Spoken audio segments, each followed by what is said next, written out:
Hello, hello. Hope you all are doing well, and happy Lantern Rite. I'm really excited to get this started. But today we have Gaming, Hey boss, the name's Gaming. who's only at level 78 because I ran out of talent books, but I did put some random artifacts on him just so he would have something. So I'm really excited to get it started. This is technically my first Lantern Rite. I have watched playthroughs of other years, but this is my first one playing through it myself. So that's really exciting. Let's get started.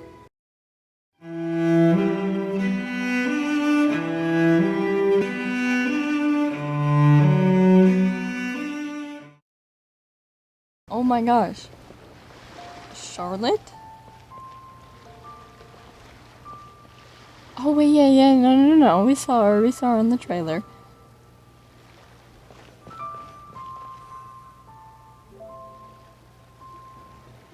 Coaching! And Charlotte! Paimon never thought she'd see you two together. Nice to see you again, Traveler and Paimon. Oh, we're not interrupting anything, are we? Not at all. I wasn't in the middle of an interview or anything. I was just asking Miss Kuching about purchasing a kite. A kite? Are you buying some regional specialties to bring back to Fontaine? Well, yes. And... It seems you haven't heard yet. The theme of this year's Lantern Rite is kites. Oh, so that's why Ooh. Paimon has seen so many floating in the sky. Pretty. Liyue Harbor is always changing, so it is only fitting that Lantern Rite should change in turn. The Qixing believes it would benefit Liyue to build on our own cultural foundation by embracing the technologies of other nations. After all, it is said that the stones of another mountain may serve to better polish one's own jade. So, Ningguang organized a private meeting with Miss Charlotte to ask for her help in fostering cooperation with the right people. In the end, we decided to combine Liyue's traditional art of kite making with Fontaine's mechanical vertical lifting device. Mechanical lifting device? Sounds pretty impressive. They have giant blimps. They probably use a similar thing. But that. don't kites just use the wind to fly? Why would you need to add something mechanical? Well, you've actually just answered your own question, Paimon. Because if there's no wind, then no kite flying. How high and far a kite can fly depends as much on the weather conditions as on the skill of the person holding the string. But as soon as there's no wind, you can only flail about helplessly like a sweet flower medaka out of water. Experience doesn't matter at that point. Exactly. Liyue is now a nation ruled by humans after all. It's about time we had the power to make a kite fly, don't you think? Plus, the easier we can make it to enjoy, the more people will want to participate. It's not a bad idea. Right? I also thought it was a novel idea. Plus, it shouldn't cost much to do. With Miss Charlotte's help, everything has gone smoothly. Our new mechanical kites are already available to purchase from a stall in the harbor. We're having trouble keeping up with demand. We also gave quite a bit of thought to the price. We didn't want it to be too much more expensive than a traditional kite. Cool! Turns out you two and Ningguang like playing with toys just as much as Paimon! Toys? They're not exactly toys. Then what are they? You see, Miss Kuching? That does seem to be everyone's first reaction. Although kites are one of our most time-honored cultural relics, outside of their use in certain ceremonies, I suppose they're considered playthings more than anything now. Ah, I see. But to me, there's so much more than that. How so? Think for a second about how remarkable it is that a flimsy paper kite attached to a string has the capacity to touch the sky. Yeah? It is this slight piece of paper that also carries the weight of Liyue's cultural traditions. There's an old poem that goes, "O kite born of paper, flying true and sound, a lone traveler wanders, just waiting to be found." What? Send them love, send them word, send them homeward bound. Why did she voice the rest of the poem? In the past, poets from Liyue used kites to symbolize a feeling of longing, or evoke the peacefulness of idyllic rural scenery. If the people of today can derive enjoyment from this activity, they will not only be more likely to better appreciate the tradition, but also to pass it down to the people of tomorrow. That's the Kuching we know, always thinking 5 steps ahead of anyone else. Well said, Miss Kuching. I've learned quite a bit myself. As long as you're willing to listen, I'm happy to share. I also know quite a lot about the various folk traditions related to kites. For example, whenever a kite blew away, people would say it was the Adepti that summoned the wind to take it away as an offering. That way, you can turn an unfortunate event into an auspicious one. What about something more fun? Do you know anything like that? More fun. Let me think. Oh, I suppose we should first talk about how kites are made. It's another one of our precious forms of traditional craftsmanship. Really? My grandfather told me that back when he was a boy, children learned the art of kite making step by step from their elders. First, you use the thin strips of bamboo to construct the frame. Then, you draw a design of your choice on a piece of paper, paste it onto the frame, and tie on the string. Then, you look towards the sky and release the kite to soar among the clouds. Some people write down certain names or desires on their kites, cut the string, and let them fly free. Others may place particular thoughts or meaning into the design itself. That's cool. Are certain designs associated with certain meanings? I'm gonna jot all of this down. She's taking notes. Well, for example, kites in the shape of a butterfly typically symbolize freedom, happiness, or the desire to break free. Yeah. Fascinating. What else can you tell me?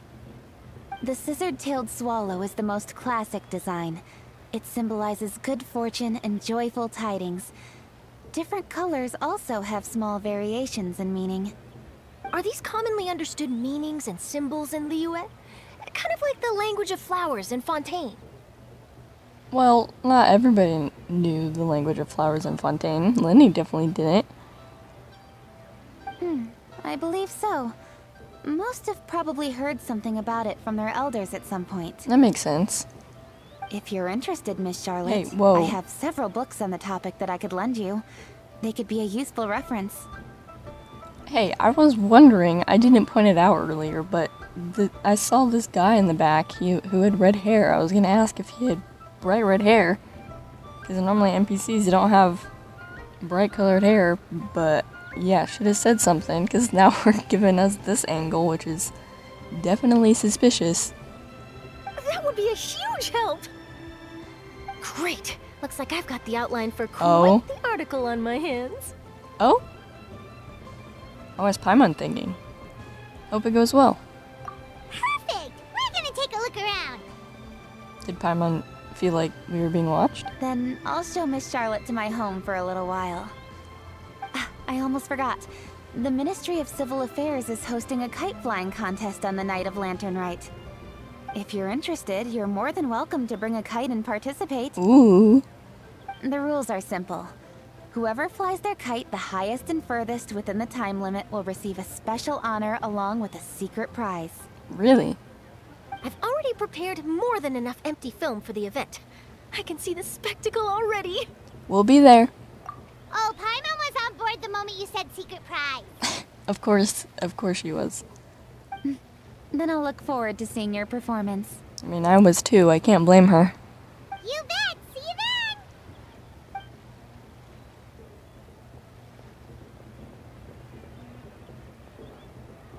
Wait, Traveler? Yeah, she Big deal. was. Do you see those two people lurking over there? Yeah, I see them. Is it just Paimon? Or were they staring at us the whole time we were talking to Kuching and Charlotte just now? They seem fishy. I agree. Great, so it wasn't just Paimon. Do you think they could be treasure hoarders? They always seem to be stirring up trouble during Lantern Rite. Oh, Paimon's sick of waiting around for something bad to happen. We should strike first, you know? Oh. Foil their plans before they even begin. Paimon is on the offensive. You go right, Paimon will go left. What? Wait, Paimon.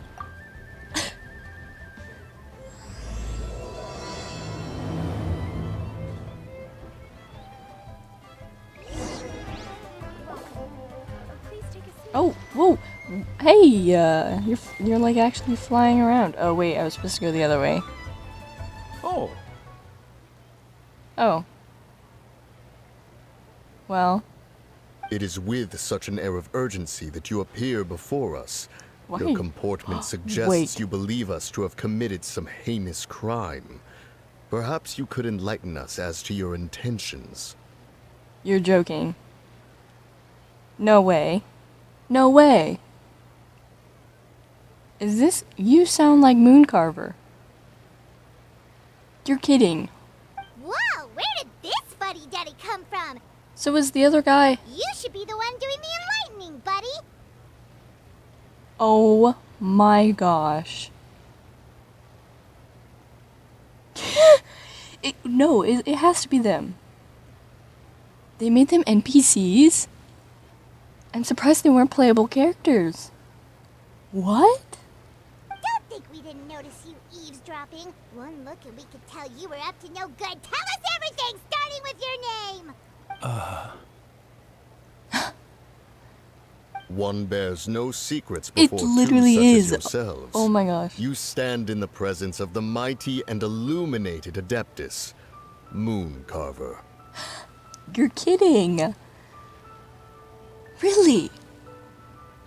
For the purpose of this foray into the mortal realm, however, you may address one as Hojong. Hojong. Okay. You kidding? That deer's got his head stuck so far up in the clouds, there's no way he'd humble himself down here with the rest of us. Okay, that's true, but he's literally talking like him. He looks like him. Kind of. Like, come on. you may want to hold your tongue, Paimon. Oh. Don't think that Paimon is gonna believe you just because you know her name. Let Paimon guess. You're supposed to be Mountain Shaper, right? Yeah. Indeed. Mooncarver and myself have descended upon the mortal realm for a visit. The two of you may call me Jiahu. Wait, what? Jihu? Jihu. Jihu? Okay. I think I heard that right. Huh. Looks like you did your research. But in our experience, the harder you try to lead us on, the more likely it is that we've got a big fish on our hands. No, Paimon, I think it's them. He's got wing sleeves and he's got fire gauntlet thingies and wind and... Guys, no other NPCs dressed like this. It's gotta be them. We'll go straight to the Millilith and have you I- arrested for impersonating a Adepti. Wow. Preposterous! Utterly preposterous! Well, perhaps you can prove it? Right. Tell us something that only an Adeptus would know. And it better not be some common knowledge that any person on the street could tell you. Bro, I can't believe they made them NPCs. That's crazy. Everyone's been talking about bringing them to human form. Wow. That's fun, but also kind of unfortunate. Because I would have loved to have either of these guys as a character too. You may recall that in order to preserve the tranquility of one's mountain, one planted karst crawlers around Mount Hulao.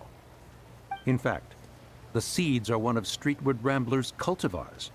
Among all the Adepti, her horticultural skill is preeminent. The plant neither wilts nor withers, and its practical use is undeniable. Yet it does require quite the upkeep. After a while, one tires of the effort. Thus, one had no choice but to foray into town to inquire from Streetward Rambler a gentler and more easily managed variety.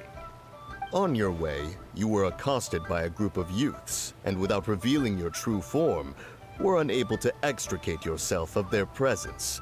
If one's memory serves, Street word Rambler had to personally come to your rescue. Wow.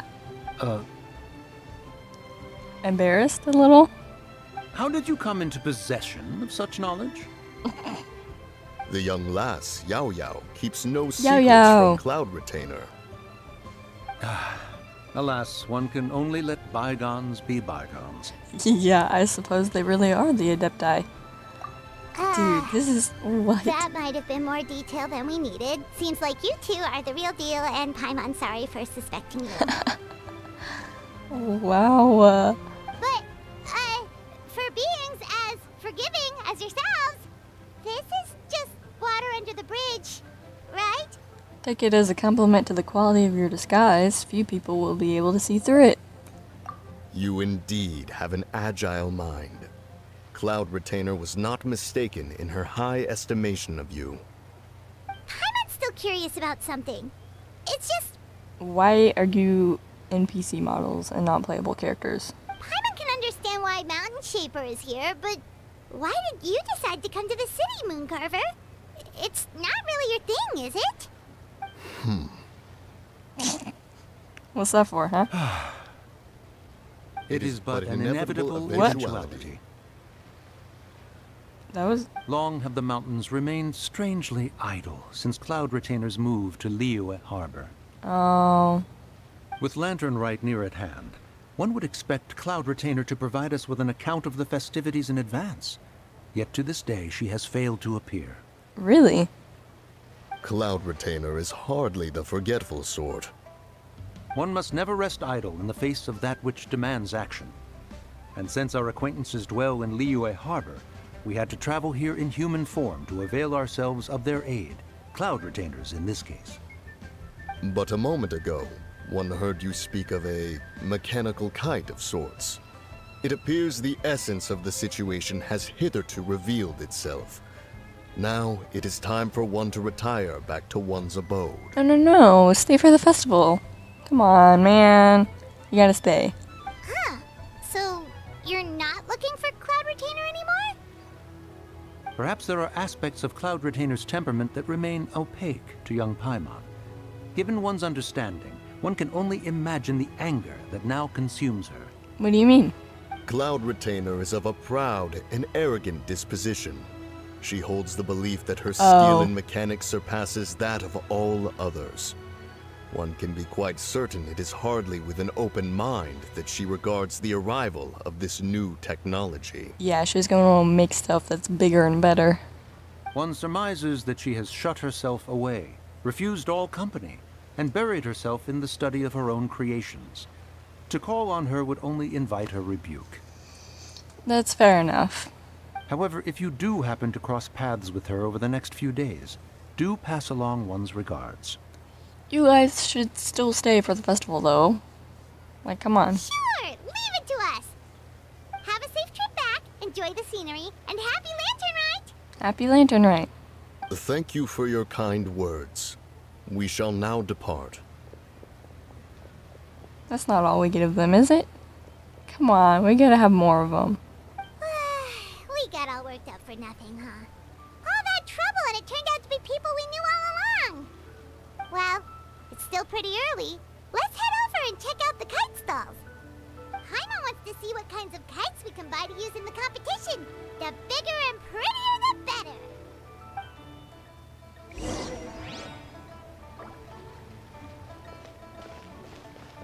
It's so pretty, dude.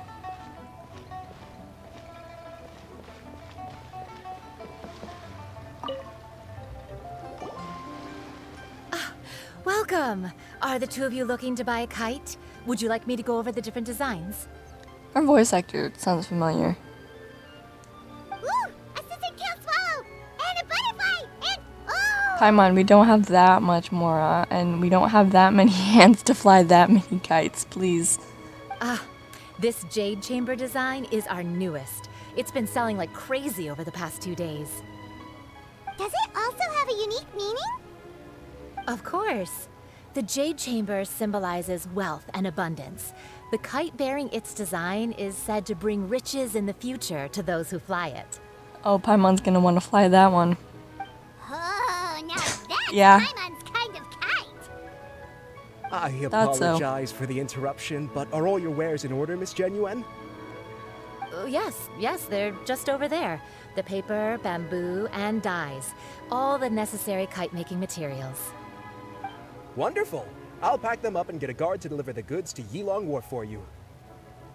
Yilong Wharf? Oh, wonder what that place is like during Lantern Rite. Paimon would love to go take a look. Well, if the two of you are interested in going to Yilong Wharf, then could I trouble you to find Gaming and deliver these goods together? Coming. Yeah, I'll go find him. I want to meet him. Is Gaming the guard you just mentioned? Yeah.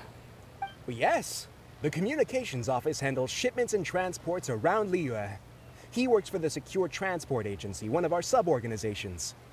The problem is, many of my colleagues have taken leave during Lantern Rite to spend time with their families. So, our available workforce has seen a dramatic decrease recently. If you were willing to help out, then I could get a head start on my next appointment. Sure. You do seem really pressed for time.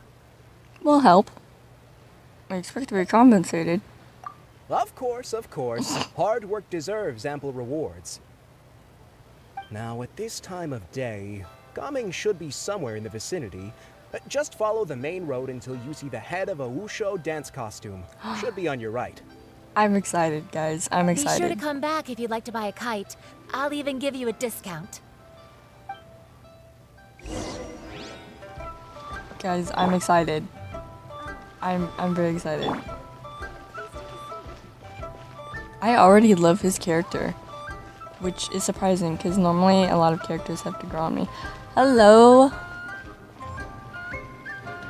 Wait, I thought we had an agreement. Loser buys dim sum tomorrow? Look at you. Scowl like that for much longer and your face might stay that way. Hey now, don't be upset. How about this? You extend the invitation and I'll pay. No way, Gaming. You're always the one picking up the tab. I would assume as much. All of his voice lines that I've heard so far are him paying you for something and getting you food or something of the sort. I'm not trying to be a sore loser. I just didn't expect you to come from behind to win like that. That was nothing. All in a day's work, friend. His eyes are very interesting. Like the circle, the white circle in the middle. Perfect, Gaming is here. Sorry to interrupt, Gaming. We just spoke to a guy from the communications office who needs you to deliver some goods to Yilong Wharf. Oh, that must have been Longzhou. Looks like I've got work. Gotta go. Sure, go do your thing. Let's have a rematch when you get back. I won't let you win so easily next time.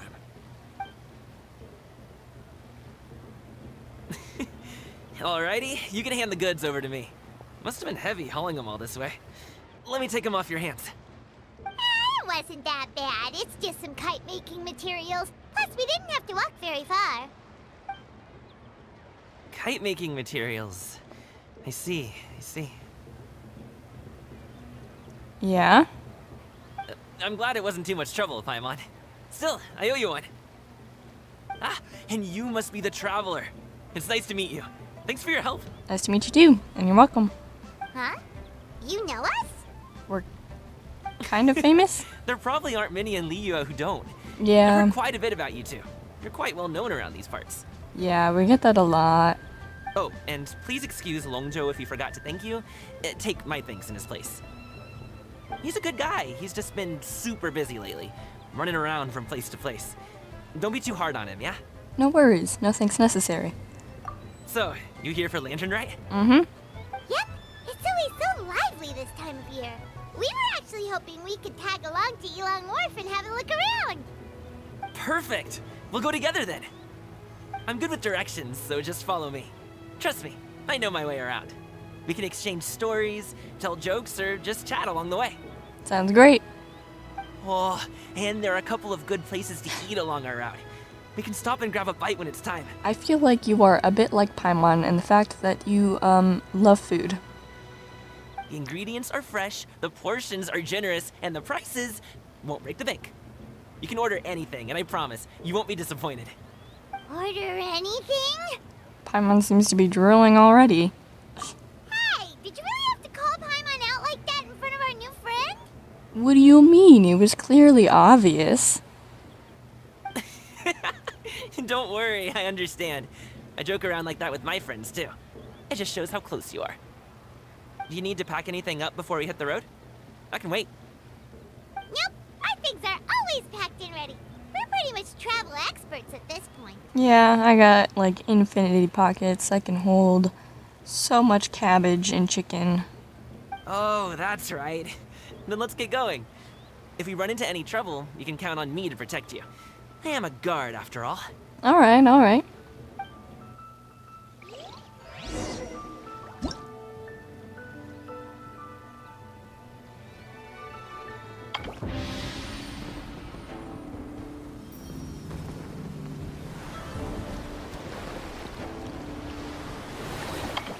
Ooh, cute. Ooh, the docks are just a bit further. One step at a time. Hang in there.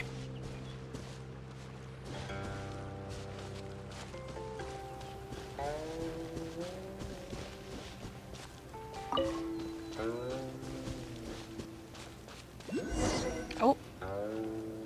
Hey. Wait, get behind me. I'll handle this. Okay, okay. Suffocate! Sorry, pal. Hold on, I need to remember. What does he have? One with nature.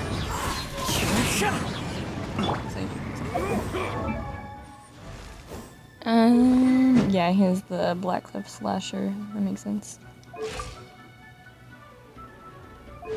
Of course. I need to know what his constellations do.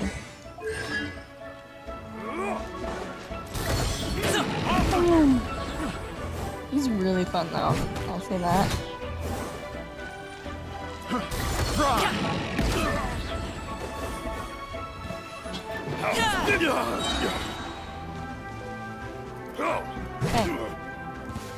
Oh, there's more. Another On test. to it, Manzai.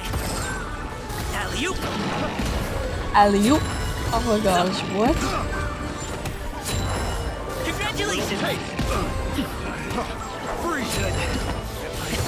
Sorry, pal. It's so fun. Freeze! I got careless. Picked the wrong test subject.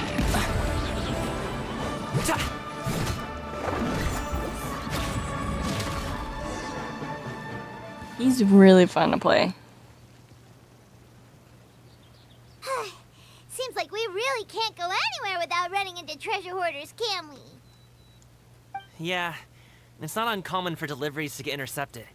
That's why this job needs guards like us.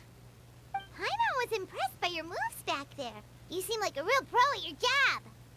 Oh, that's not a skill I learned on the job. It's just a hobby. Have you ever heard of wushu dancing? I've heard about it somewhere. Really? Wushu dancing is famous in Chunyu Vale. Performers might be invited to promote the opening of a business or to spread good fortune during a holiday season. But I must admit, it has nothing on the popularity of the Liyue Opera. I'm also well aware that people in Liyue Harbor aren't exactly jumping at the chance to watch wushu dancing. So, it's not something I do full-time. Yeah. Huh? You have 2 jobs? How do you have the energy to do all that? It's not that tiring. You just have to take a rest. Ah, Paimon gets it, so you must sleep a lot then. I don't think he needs as much sleep as you. Not really. Just yesterday, I stayed up all night playing cards. Oh. Let's go. The docks are just up ahead.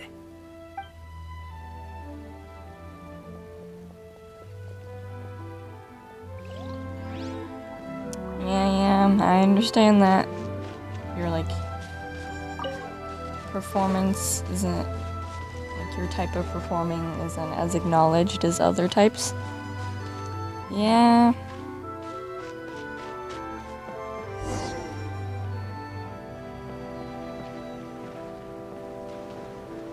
Oh, sweet. It's click to continue.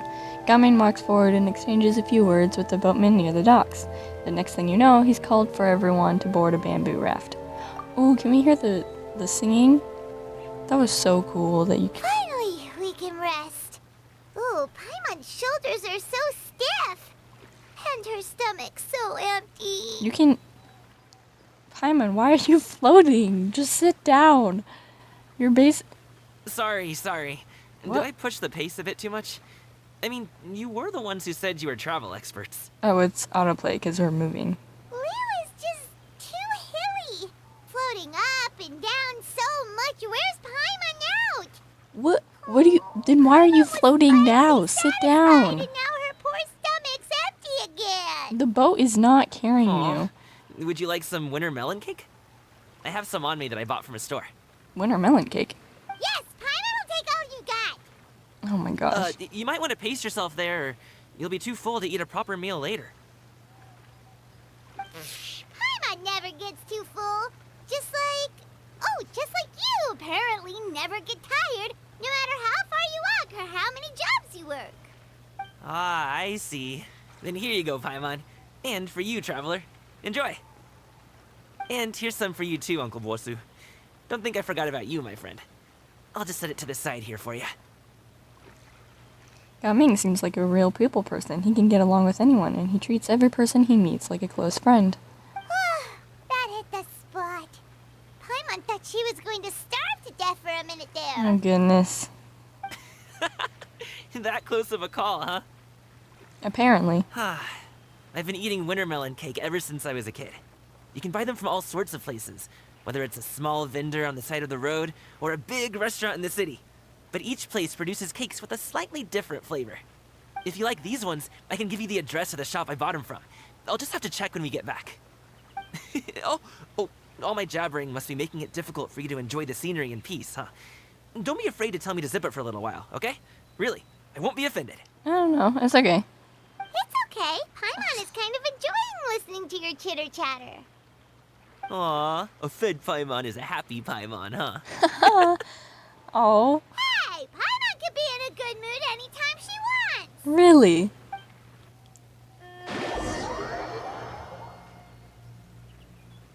Before you know it, you are greeted by the sight of Yilong Wharf. Okay. Guys, Need some fresh bamboo for this.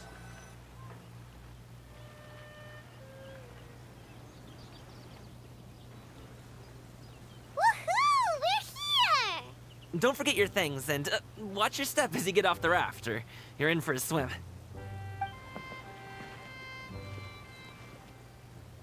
Thanks for the ride, Uncle Bosu. You take care of yourself now. I'll see you some other time. Okay, follow me. This way is fastest. We'll have to take the elevator up to the secure transport agency.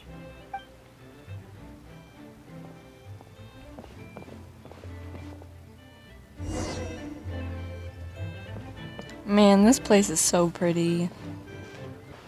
Hey! Slow down. I'm begging you.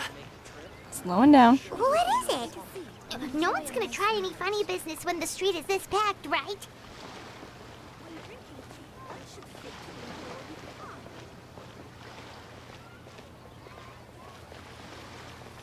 Is there people he doesn't want to see? Oh, well... how should I put it? Come on, spit it out! Do you see that group of people over there? Those are multiple groups of people, but yes. Those are my relatives. Yeah, that's a lot of people. You got a big family. Wow, you sure have a big family. Yep, that's what I just said. Once they start buying things, they won't stop perusing till it gets dark. This is bad. They're your family, not your arch enemies. What's there to be Paimon. afraid of? Unless... Oh, did you do something horrible to them? Look at their faces. No, stop. No. No, listen, sometimes people in their family don't get along all the time, okay? Sometimes it can be really awkward. No, it's not that. I'm just not that good at dealing with my family. Oh. I like that. Like, that he's a good people person, but when it comes to his own family, then it's a bit more difficult. I think that's It a would cool be best if we could steer clear of them. characteristic. I'll explain more when we have the chance, but right now, we've got a job to do. Then we'll just have to sneak past them. Oh, stealth mission? I think so. The left side looks pretty packed. Let's go straight. Slow and steady wins the race. Wow, these are some nice packaging. Oh, look at that. Oh, some cool fireworks. Yeah, I wonder what colors they are.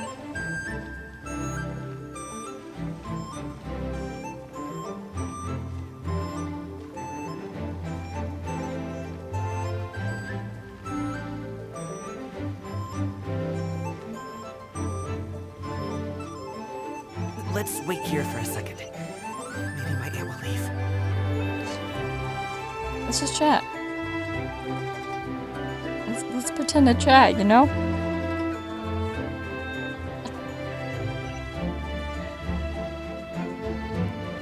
She's gone. Let's go.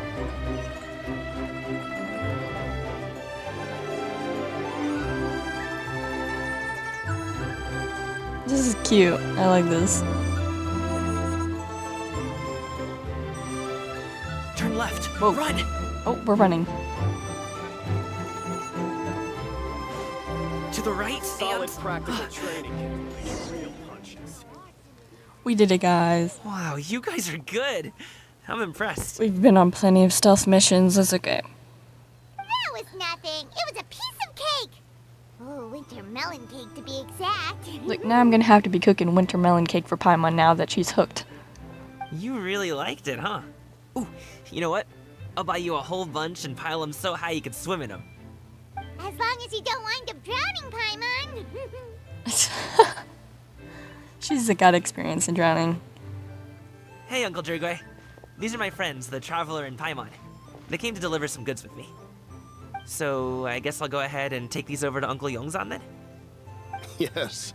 Thanks for your hard work. Okay, so I'm guessing these are the family members he's comfortable with. I should thank you both for your trouble as well. Please take a seat and rest for a bit. I'll prepare some tea. No need. We'll be off soon anyway. Hey, we're already here, aren't we? No harm in taking a load off for a bit. Plus, I know the Secure Transport Agency has some great Songhua tea stashed around here somewhere. I promise you, one sip and you'll be hooked. Anyway, you just sit down and relax, Uncle Jirgwe. Who would I be if I just sat here and let you go through all this trouble? Leave this to me. I have to be up and about to drop these goods off anyway. What's a little extra time on my feet? Oh, you aren't too picky, right, Traveler? I know Paimon prefers things on the sweeter side, so I won't steep the tea too long. And I'll add some dim sum pastries on the side. Aw, you noticed what Paimon likes? Dude, Gaming is so sweet. What the heck? How long have you two known Gaming? Like an hour. Or however long it takes to walk from Liyue Harbor to Yinlong Wharf. Or Oh, not long at all. We just kind of tagged along on his trip to Yinlong Wharf. He's just a super welcoming guy. We became friends. You know, just like that. That's just how he is. He's the attentive sort. Really knows how to look after his own. A while ago, one of our guards had to take off work. Said his joints were hurting due to the rain. Gaming personally went all the way to Boo Boo Pharmacy to get some medicine for him from Dr. Baiju, then traveled through the night to deliver it back to him. dude. That young man has such a good head on his shoulders. How can anyone not love him? I mean, there is his dad, but, well, ask anyone else. Oh. Uncle Yongzan says he doesn't have the personnel to spare for this delivery right now. So what do you think, Uncle Jirgwe? Should I go ahead and deliver it instead? Feels like we've troubled you enough already. It's kite-making materials, though. Could be for a kid. I'm sure the sender wants it delivered before Lantern Rite. Oh, by the way, here, have some tea. Refreshing aroma and a lingering aftertaste of sunlight tea. All right, then. Deliver it if you want to. Ooh, are you free in 2 days? How about we grab some dim sum from Shinya Kiosk? You really My like treat, dim sum. And don't even think about trying to pay. Dude, okay. Why? Okay, how much money does he have? I'm just curious. Whoa, that's way too generous of you. Don't mention it. Just think of this as a thank you for all your help. Besides, the thing between me and my family, it's a long story. It might take some time to tell. If you want to tell it, you don't have to. But, Sounds good. Paimon never says no to free you know, food. I am kind of curious. See you at Shinyue Kiosk then. Kiosk. Alright, then I'm off. See you in 2 days. Probably pronounced Oh, and both that wrong. Paimon, make sure not to eat too much before then. Don't say I didn't warn you. I'll try to keep her from eating too much. Is he underestimating Paimon? She's just gonna have to show him how much she can really eat. Oh. Anyway, is Gaming's family situation really that complicated? He has such a happy-go-lucky personality. Plus, he's an enthusiastic and diligent worker. It's hard to imagine a guy like that being troubled by much. How should I put it? Since he already plans to tell you himself, you don't need an old man like me to add my 2 cents. You seem to be around the same age, so you might have a lot in common. I think I might be like a few thousand years older, but yeah. Perhaps you could help him talk things through. Consider it a favor to me. I'll try. If you have the time, maybe you can make a little flag for us to wave about. It can say, "We provide aid in spades." What? Couldn't hurt to advertise our services, right? Huh? Well, I can certainly arrange that. Is there anything else you wanted to say? Wait, seriously? Paimon was just joking, but if you're going to get us something, she'd much rather have wintermelon cake Of instead. course. Look. Seems like Gaming really has rubbed off on you. Would you like some more tea? I think there's some left. No thanks. We came all this way and still haven't gotten a chance to look around the wharf. We should see the kinds of kites they got. Maybe they'll have ones you can't find in Liyue Harbor. That's not a bad idea. All right then. Please do let me know if Whoa, you'd like more look at tea. this dude's You're outfit. welcome to stay as long as you like. He's got armor.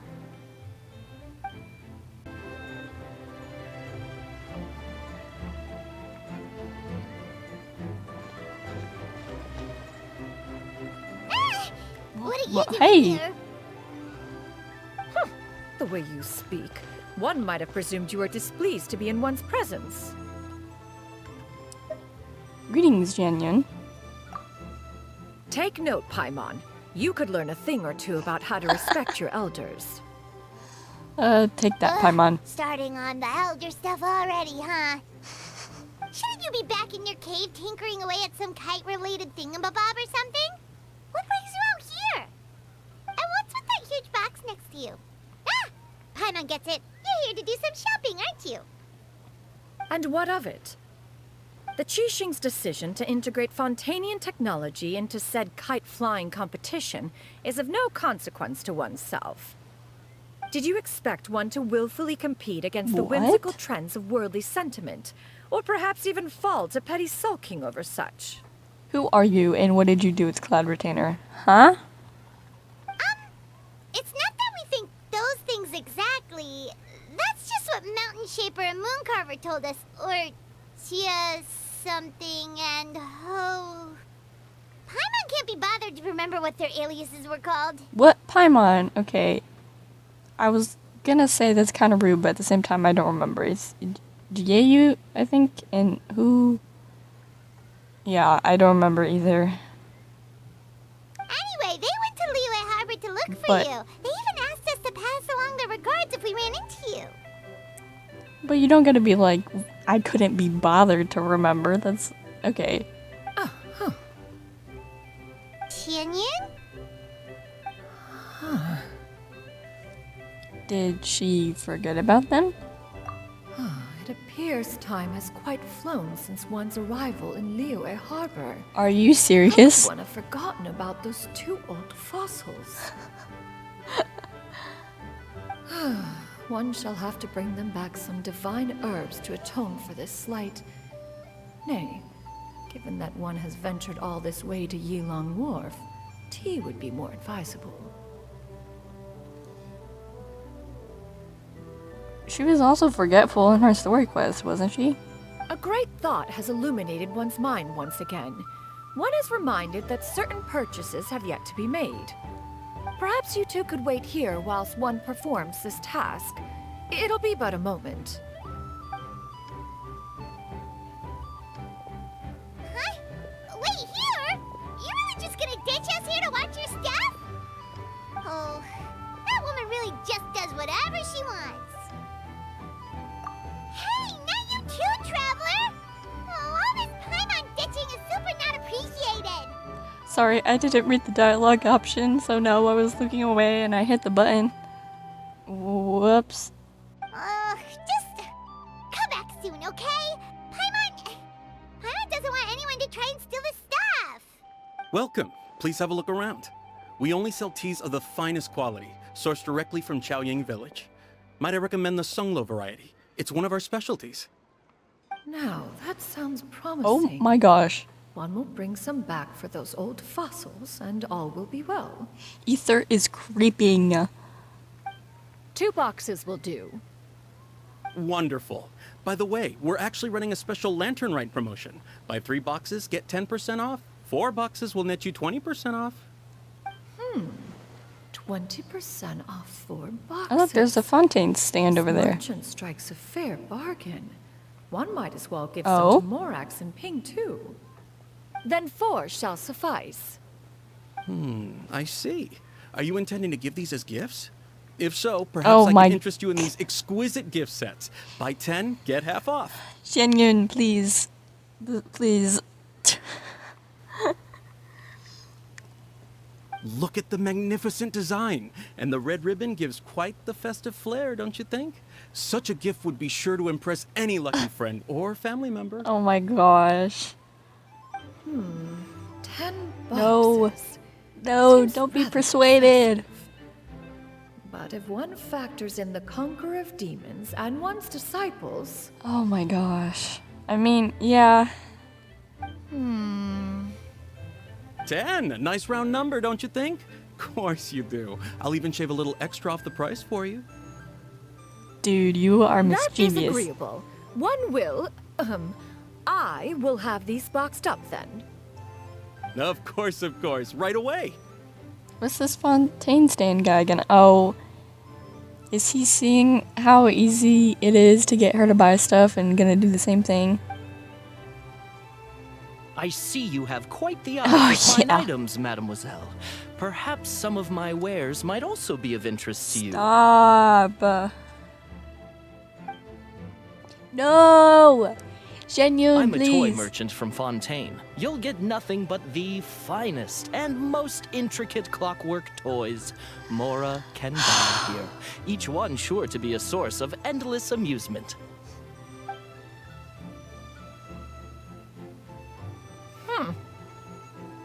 Perhaps you could enlighten me then. When should said amusement be derived? Well, that is, of course, best understood by playing with them yourself. If you could wait just a moment, I can bring one out and give you a demonstration.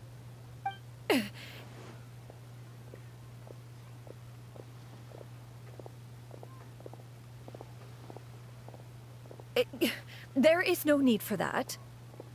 What happened? Did she know that I'm there? Mademoiselle. Give me your newest and finest model, and be sure to package it securely. Huh? Ah, of course. Here you go. I think she knows. The instruction manual is...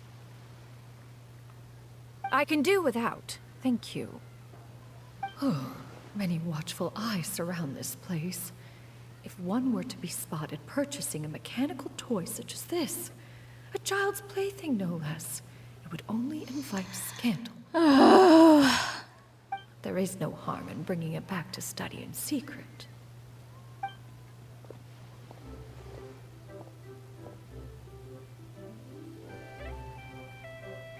I should head back before Jinyu notices. I think...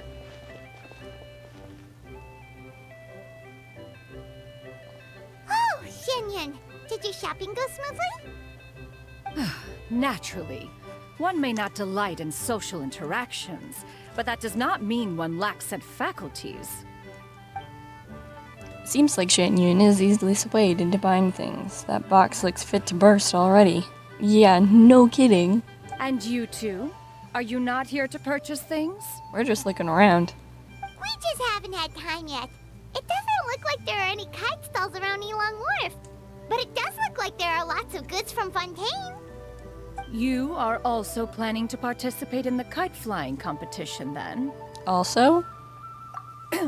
One means to say, you along with all the other youths. Oh, so Shenhe, Ganyu, and, what? I did her quest yesterday, and I've already forgotten her name. I feel so bad. But her new disciple. One has been entreated to share one's kite-making expertise, and indeed, there was little one could do about such persistent supplication. One moment energetic and earnest, and dejected the next. One had no choice but to acquiesce to these requests, and thus, one will be organizing a kite-making workshop to provide personal instruction in this art form. Oh, who will be participating then?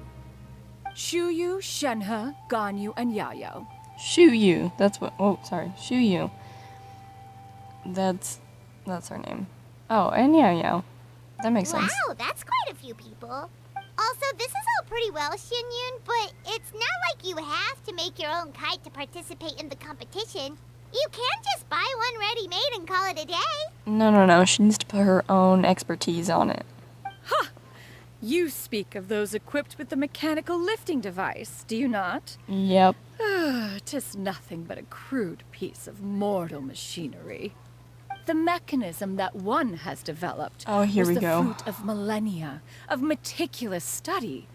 Let us not speak of the source of the mechanism's power, but rather its structure. It is composed of materials as light as bamboo and as strong as iron. This composition grants it the lightness of weight to ascend into the sky and the durability to follow the wind for many a mile. It is built with a series of intersecting rods that... I think we get it. Never mind. It is unlikely the two of you will understand, even should one What? expend the effort to explain. One is better off saving one's breath. Alright then. Alright. It sure seems like you want to talk about it, though. Mm-hmm. So, will you be attending the workshop or not? Huh? Wait, you've been trying to invite us this entire time? Seems interesting. All right then. No need to prepare the materials in any case. One has it all sorted. Arrive at Mount Outsong in 2 days. I shall be expecting you around midday. Are you leaving? Don't you want a guard to help you with that big box of yours? Yeah, we know a guard. Gaming can help us. You know, we can bring him along. He's a great guard.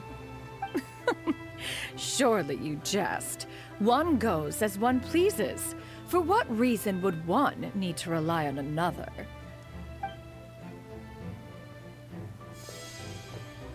Oh, okay. Well, It can float? What kind of invention is that? One calls it the floating toting device. the floating toting device. That is hilarious. Huh. She seems pretty proud of that one. Look at her walk down the street. She seems so confident, but everyone around her is looking at her all funny. Paimon wonders... never mind. But anyway, that box of hers seems to be full of those mechanical lifty thingamabobs. Not that Paimon was peeking or anything. She just, got a bit unsteady for a second and accidentally brushed the embroidery on top. And wouldn't you know it, all the stuff inside almost came bursting out. Paimon even went out of her way to keep it all together. What will I do about you, Paimon? All Paimon say is that Shen-Yun sure does try hard to save face. What did she call it again? A crude piece of mortal machinery? Paimon bet she just can't wait to take it apart and see how it's made. That does sound like something she would do. Totally.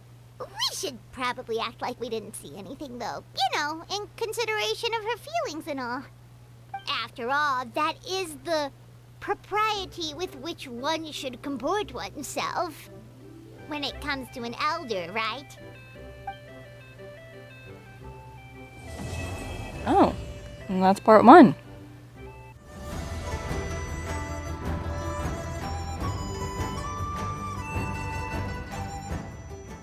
Never had dim sum at Shinue Kiosk before, but it should be quite the feast for sure. Ooh, and that's Paimon's stomach right on cue telling her it's time to go find Gaming. Let's go! Oh, you're here early. I just ordered. The food should be out in a second. Sit down, sit down. Let's all take a seat! Here, hand me your cups. Oh, thank you! Wait, you weren't supposed to drink that, Paimon. That was for you to rinse your utensils. That's a thing? As you talk, piping hot dim sum dishes arrive at the table, one after another.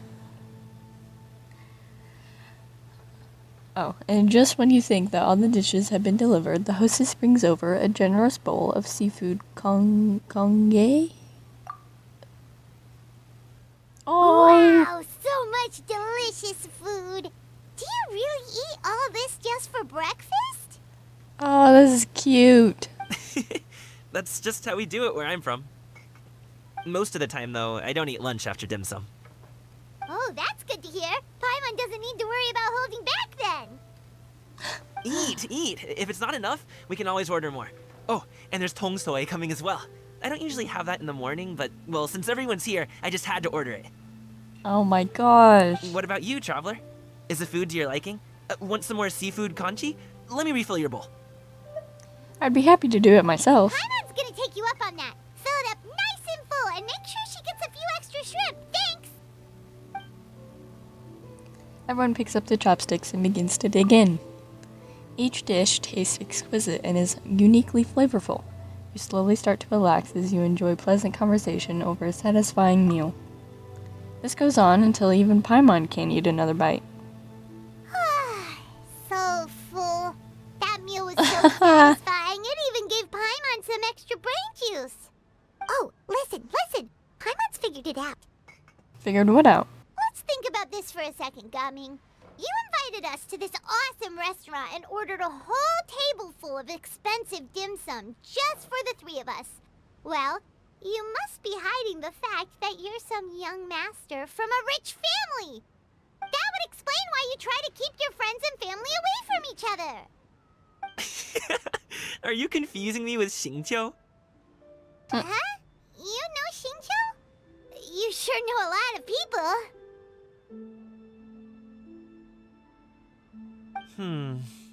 Well, when you're on the road as much as I am, you hear all sorts of rumors. Sometimes they're true, sometimes they're not. What it comes down to is being able to tell the difference. More often than not, that means knocking on some doors to find out for yourself. Oh, you truly are a man of many talents, young Master Gaming. Okay, enough with the teasing. Sorry to burst your bubble, Paimon, but you're wrong about my family situation. What? Oh, Paimon thought she was onto something there. My dad is just an ordinary tea merchant. Small-scale stuff, you know? It wouldn't even make sense to mention his business in the same breath as the Feiyun Commerce Guild. My dad... he always wanted me to inherit the family business. To be a merchant like him. But you don't want to do that, and so that makes him upset? But that's just not who I am. Yeah. It's not who I ever wanted to be. Gaming always seems so happy and carefree. This is the most serious I've seen him. This topic must be very important to him. Yeah, sometimes the happiest people are, like, they can be upset more than others. Have you ever talked to him about it? You know, about your interests and aspirations and stuff. I'm sure he's tried. Of course I have. Yeah. I told him I wanted to be a wushu dancer. That I wanted all of Tevat to see what I could do. According to my dad, though, That wasn't a real job. Just a child's pipe dream. Yeah.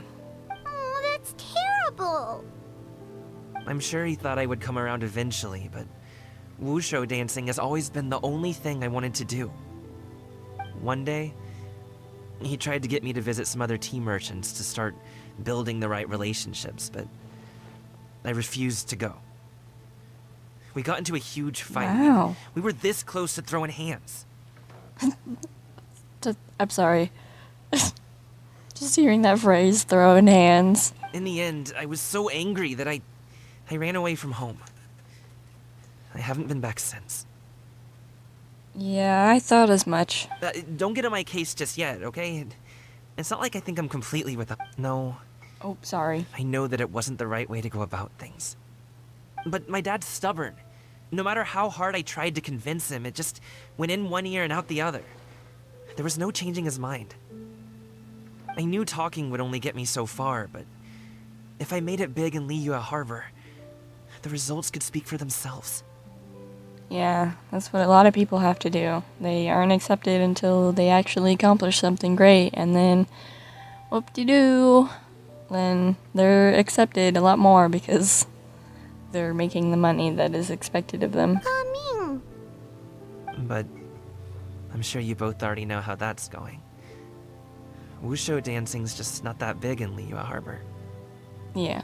In the past, I would go door to door from store to store, asking if they would be interested in hiring a performer. Most times, I wound up eating nothing but humble pie.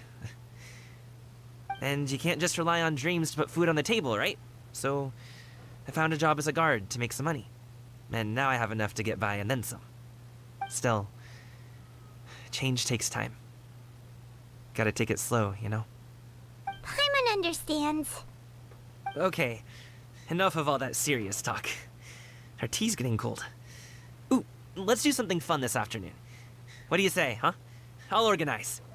Actually, we kinda already have plans this afternoon. We told Xianyun that we would go to her kite-making workshop. Oh? Are you interested in kite-making, Gaming? Yeah, you could come with us. Oh, no. It's just that I happen to know Auntie Xianyun. What? Okay. What? Okay, well, do we say that? That title certainly humanizes her a bit. Yeah. Oh, I know that she's an adeptus. Okay, I met her during a yeah. delivery once. But hasn't she been in the city lately? She's even tried, with some limited success, to change her terms of self-address or something like that. She came to see me a few days ago to ask about luminescent dyes. Oh, wait a second. She doesn't plan on putting those on a kite, does she? Oh, probably. Is that not something you can do? It's one thing to use it on cloth, but applying it to paper is another matter entirely. Why couldn't she tell me what she wanted them for? She's too proud. Yeah, she does seem to have trouble with that sometimes. It would be such a shame if everyone worked so hard on their kites only for them to get ruined in the end. Okay, I'll go with you. If Auntie Xianyun wants to use those dyes on a kite, the formula will need to be changed. And you know how to do that? Great! The more the merrier! Alright, part 2. Oh! Yeah, Shenhe and Ganyu are here, and Yao Yao. Oh, they have their new... Wait, do they have their new outfits on? Oh, I don't think so. Oh. Yeah, they don't. Ganyu! Ganyu! Come on, wake up! Some friends have arrived! Hello. Oh, what the... Oh. Yeah, I haven't met her in game. Haha. Hello, friends.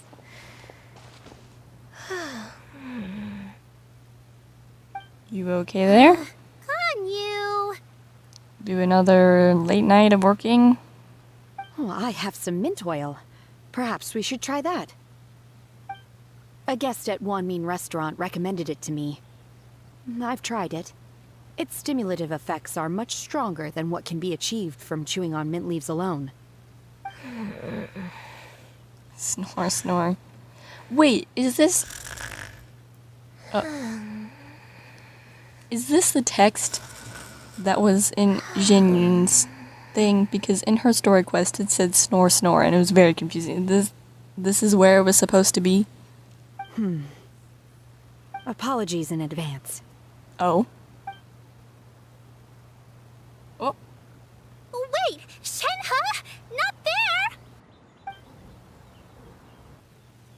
You see Shenhe take out a small green bottle, extract some minty-smelling liquid, and apply it to Ganyu's horns. Yao Yao and Paimon look on in shock, mouths agape, but cannot stop her in time. Well... See? It worked. She's awake. Are you okay, Ganyu? Do you need some water? Or maybe something to eat? I'm fine. I just feel chilly all over. Huh. Was it that effective? Chilly, huh? Master always says a cool head leads to a calm heart. So, does this mean that heat's what we need to help you, Ganyu? Paimon doesn't think that's what the expression means exactly. Yeah... I feel a bit better now. Was I asleep? Must have been around the time I usually take my midday nap. Did you not sleep last night? That does seem to happen to you often. Perhaps you should come work at Wanmin Restaurant with me. We get off at 10 on the dot every night without fail. I could never. I'm sorry. I seem to have missed your name. You are... Oh, so they haven't met before. Me? My name is Gaming. I work as a guard for the Secure Transport Agency. Gaming. The name sounds familiar. I believe I've heard your name mentioned around the Ministry of Civil Affairs. People tell me you're an extremely enthusiastic worker, and you are very generous with your help. Well, you know me. Or, I guess you don't. My name is Ganyu. This is Shenhe, and this is Yao Yao. It's an honor to finally meet you all. Oh, you must be here for Auntie Xianyun's kite-making workshop, right? Yes. I have neither made nor flown a kite before. As long as Master is willing to teach, I am willing to learn. Me too! I want to participate in the kite flying competition with my best friend! Plus, it's more meaningful if you make the kite yourself, right? Your best friend didn't come with you? Well, Chi-Chi's been super busy helping Dr. Raiju lately. I'll meet up with her later and give her a huge surprise. That's so cute. Oh, I also brought bandages and ointment with me today. It's easy to cut yourself when working with bamboo, so I thought I should come prepared. Wow, you're really thoughtful. As for myself, I'm afraid I lack some of my companion's enthusiasm. I was originally planning to buy a ready-made kite and just enjoy the festive city atmosphere with everyone. But Cloud Retainer is always going out of her way to look after her juniors, wanting us to have the best there is. She always puts us before herself. It was so thoughtful of her to arrange this workshop, so I simply couldn't let such consideration go to waste. My motivation for being here might be a little different, yes, but I'm ready to put in just as much effort as everyone else. Well, we're all here, but where the heck is Xianyun? Shouldn't she be here by now? Who is it that speaks of oneself in such an ill-tempered tone? Oh, come on! You clearly heard Paimon! Master stopped to buy grilled tiger fish to share with everyone. Come get it while it's still warm. Oh, Paimon, sorry, Miss Illuminated Bird! Paimon always knew you were the smartest, coolest, and prettiest Adeptus. Someone as wonderful as you is sure not bright enough for Paimon as well, right? Oh. Cloud Retainer sets down her bags while Shuyu hands out the grilled fish. As everyone begins to talk, lively conversation fills the usually tranquil environment of Mount Aochong. Aochong? Aochong. I'm sorry. I I really need to work on these pronunciations. So delicious. Paimon's life is complete.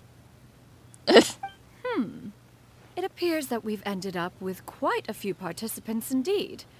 Go ahead and divide yourselves into small groups. The materials are over here. The regular dyes and luminescent ones have been clearly marked. Use them as you see fit. As for how to make the kite, one assumes you all made sure to listen to the instructions one provided while we were eating. Yes? Are there any questions? Paimon may have focused a little too hard on the eating and less on the listening. I'll be the one making it anyway. You can just help out. Paimon knew she could count on you, Traveler. One will wait under this tree and avail oneself of the cool air while one digests. Do not hesitate to seek one's company if you have any trouble, questions, or simply want to chat. We're not in any hurry to get started. Why don't we go see what the others are up to? So now we talk to everyone. Yep. I want to talk to Yao Yao. Auntie Cloud Retainer, look! Am I doing it right? Very good. Your frame is nice and sturdy. This design, is it a finch? Yep. Whoa! That was so cool. I can't do that. I can't whistle. I'm jealous. One is looking forward to seeing your finished product. What color are you going to make it, Yao Yao? I haven't decided yet. If I make it blue, it'll be more like my friends. But if I make it gold, it'll be more like me. If you are asking for one's own opinion, one would advise choosing gold. When giving a gift, the key consideration is the recipient's feelings, is it not? One imagines your friend would much prefer a kite that reminds them of you. Oh, hey, I never told you the kite was for Chi-Chi. How did you know? With age comes wisdom, child. One simply has a way of knowing things. Oh, cool. Thanks, Auntie Cloud Retainer. I'm gonna start painting it gold right now. Good. One will watch. You two seem strangely unoccupied. One was under the impression that one was supposed to be doing the relaxing. Is your kite finished? We actually haven't started yet, but we're going to start, right now. Traveler took no time. He bolted off. Hello. Hey, Gaming, want to team up? Huh? I have to participate? I thought I'd be done for the day after adjusting the dye formula. You're that unenthused by kite making, huh? That doesn't seem like you. No, it's not that. It's just... it would take too long to explain. I guess I'll just make one then. What shape should we go with? How about a butterfly? Yeah, I think a butterfly would suit you for a kite. You know, wanting freedom and all that. Oh, yep, see? I'm right on point. The butterfly symbolizes the desire for freedom. Perhaps that's also what Gaming's searching for. What do you think, Shuyu? Is there a particular design you want? I want a swanee. Ooh. That might be a little hard to pull off. True, but I still want to try. They're super cute. Well, he's got a friend that you can model him after, right? Okay, it's decided then.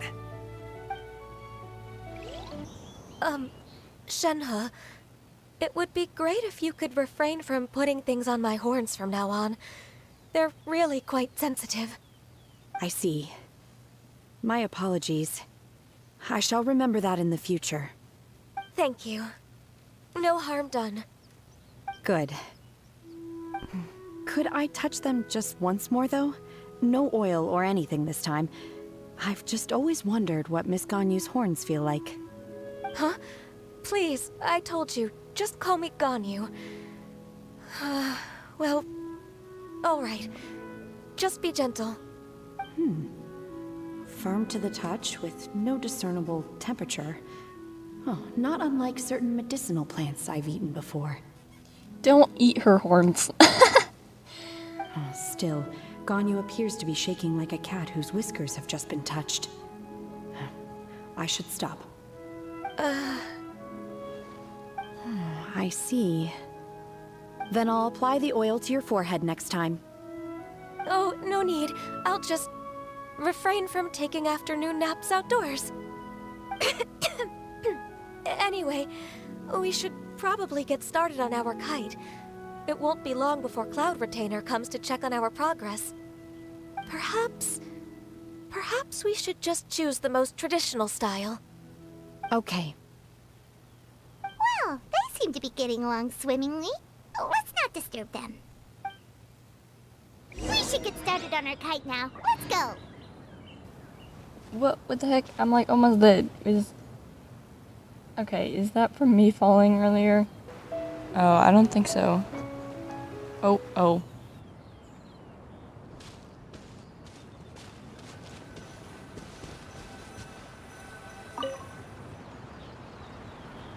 First, we have to decide on the shape. Hey, what are you laughing at? Does he want to make a Paimon kite? Oh. Guys, I'm so on point today. The obvious answer is to make a Paimon-shaped kite. Oh, that's not a completely crazy idea. Of course she loves the Nothing idea. else, a Paimon-shaped kite could at least make sure you never get lost on your travels and always find the tastiest food and funnest things to do wherever you go. Maybe we're not exercising enough artistic license. Ooh, we should exaggerate this a bit. How about this? The word Paimon means the guardian angel of travelers. Really? The word Paimon means the guardian angel of travelers. Alright then.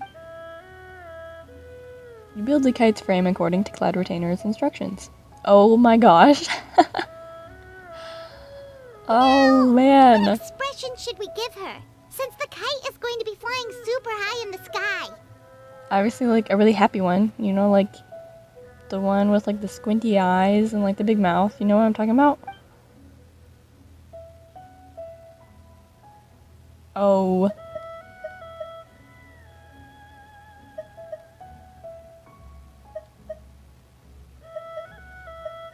We'll go with this one. Ooh, like this? Ooh! The title of champion kite flyer is mine. Yep, that's the one. Oh, you can actually choose. Wait, I want to see what the other ones are. The kite is going to be flying. Oh, whoa. It's too high. Someone say Paimon, she's about to faint. Like that? What? Whoa, what? Hold on, what is with the sound effects? What is happening? Since the kite is going to be flying super high What just in the happened? sky. Okay, what is... Oh, Paimon totally didn't do anything wrong. And even if she did, she doesn't deserve to get shot up into the sky for it. Something like this, then. Okay, I don't know, I think I kinda wanna do the afraid one. I think I wanna do the afraid one, because I think it'd look funny with the... what the kite looks like. Oh my gosh! The sound effects again! Yeah, that one. Decided, let's make it happen. Okay. I wanna see this.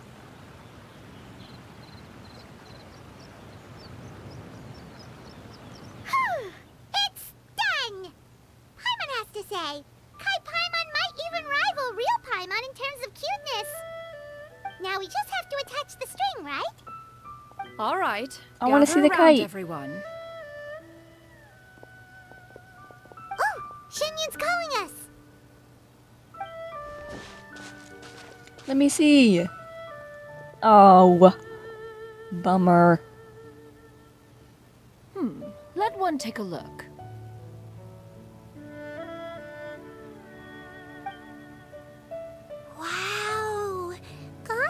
Shenhe made a scissor-tailed swallow. It's so pretty. This is so cute. Gaming, where's yours? Yep. The coloring makes it look a lot like Master. If the tail wasn't split in two like that, it might even be a spitting image. If you look closely, there are a few spots where the colors go outside the lines. Did you do it while painting it, Ganyu? I did the painting. Oh. Oh. I stared at the paper for quite some time, but I simply could not recall the coloring of any bird. Except Master. Or should I say that I'm too familiar with her crane form? Even when she stands before us in human form, all I can see is blue and white. Oh,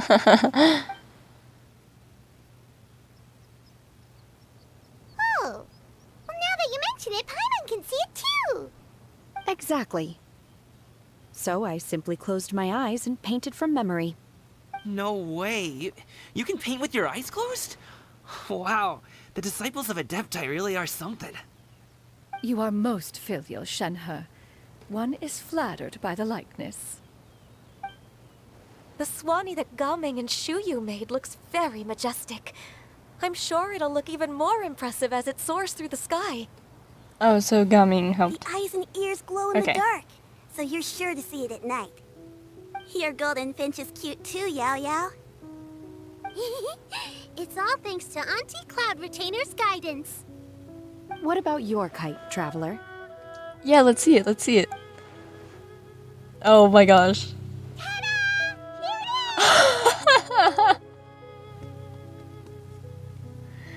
Oh my gosh. That's amazing. I love it. That's hilarious. Right? Why does Paimon feel like you're laughing at her and not with her? No, he's laughing with you. I'm just admiring the expression you chose. Whether the kite soars high in the air or comes crashing straight to the ground, it's still fitting. That's true, that's true. That's quite the impressive feat, actually. Is that the Jade Chamber? What? Oh? I mean, it's a kite, it's not the actual Jade Chamber, but... A gentle breeze brushes past the Jade Chamber and gently drifts towards everyone's feet. Who dares attempt such a flagrant display of impropriety by releasing a kite into one's territory without one's permission? Oh, and to do so by making use of this crude piece of mortal machinery. One simply must know who it is that possesses such impertinence. Continue attaching the strings, everyone. One will be but a moment. Okay. Cloud Retainer! Traveler, Paimon, could I trouble you to go after Cloud Retainer? Master's going to be okay, right? I'm more worried about the person who released the kite. There's wind up ahead! Looks like we can glide over! Oh my gosh! You're kidding. Wait, hold on.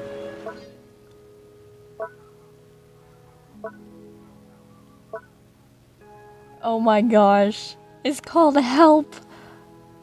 Of abject terrors, though, she was shouting for help at the top of her little lungs. It's too high, someone say Paimon, she's about to faint. The only question is, why would one, such as Paimon, who can fly, have a fear of heights? This is amazing. What in the world? It's right there!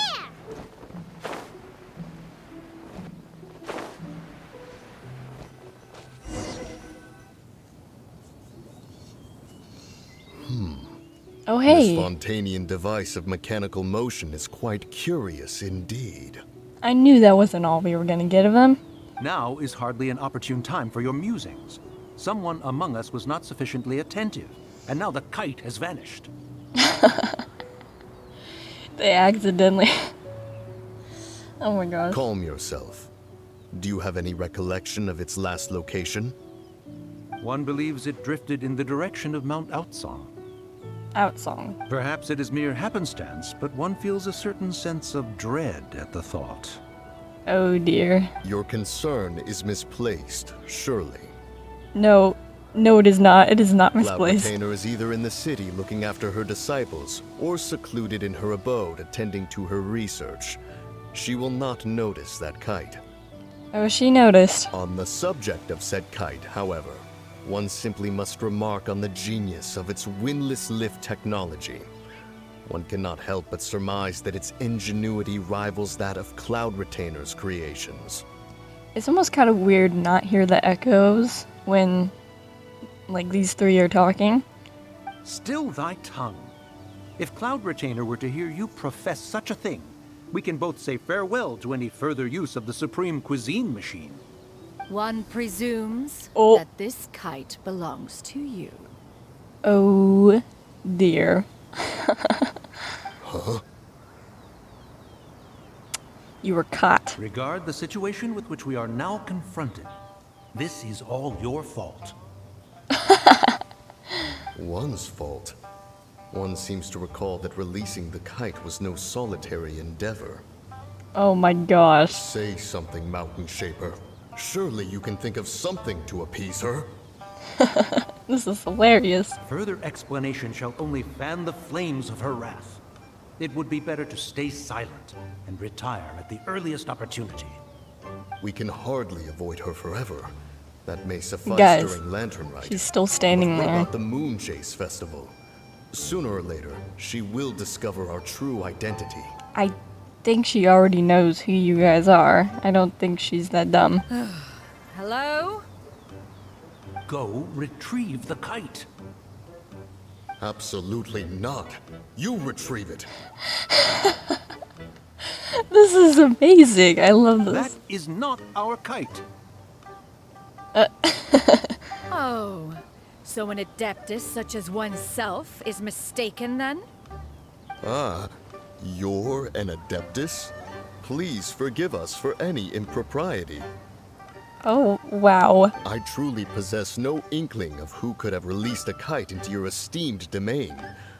Pray, who could be responsible for such wanton behavior? That is not domain, but Verily, verily, we were but delighting in the surrounding scenery. This locale is home to such exquisite mint. oh my gosh.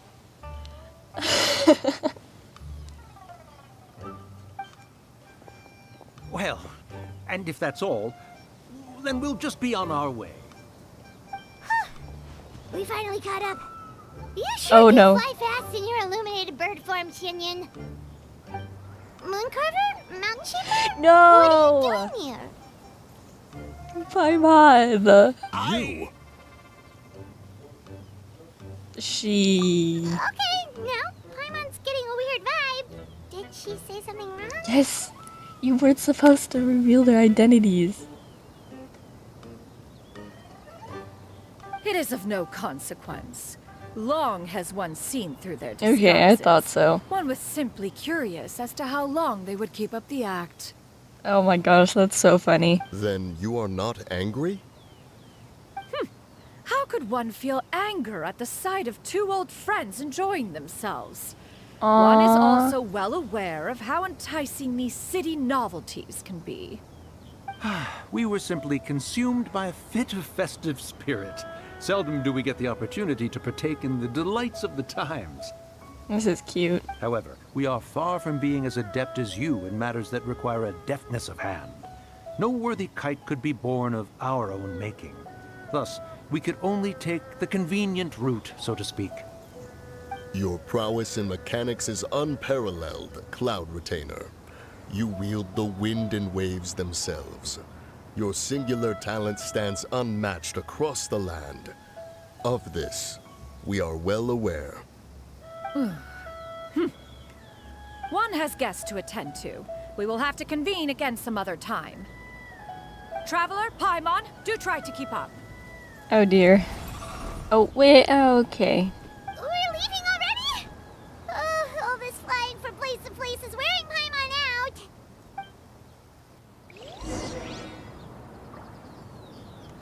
Hey guys.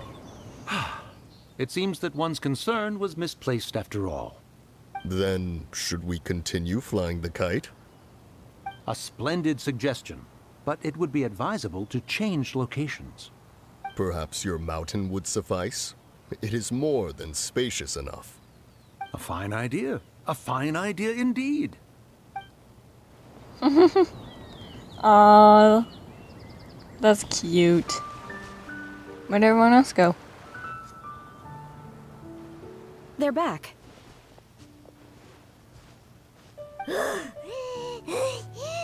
Paimon's pooped. Hi. Why are there only 2 of you left? After you left, Yao Yao and Shu Yu tired themselves out playing with their kites. Gao Ming offered to escort them home. Before he left, he said something that I don't quite understand. Oh? What did he say? He said, a kite is always tied down no matter how far it flies or how high it soars. Its tether prevents it from ever truly flying free. He looked quite dejected as he said this. Oh, I see. Is this why he doesn't like kites?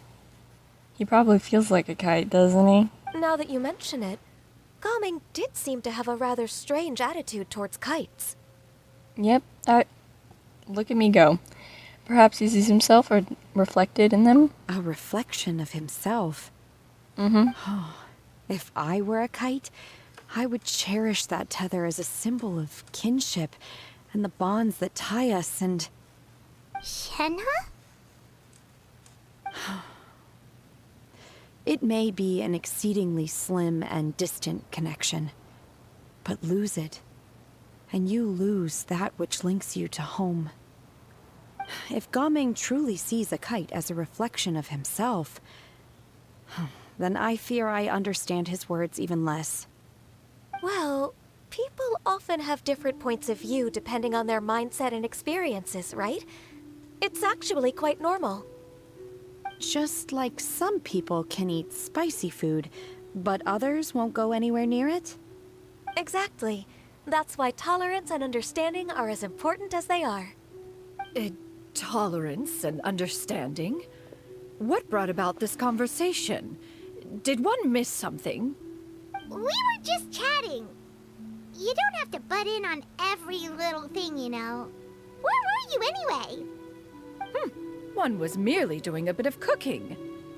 Cooking? Night fast approaches. If you are otherwise unoccupied, one would entreat you to stay and eat before you depart. Oh, it's been so long since I've had the chance to enjoy your cooking, Cloud Retainer. Worry not. One has prepared a variety of meat and vegetable dishes. One is more than familiar with everyone's culinary proclivities. We'll take you up on your offer then.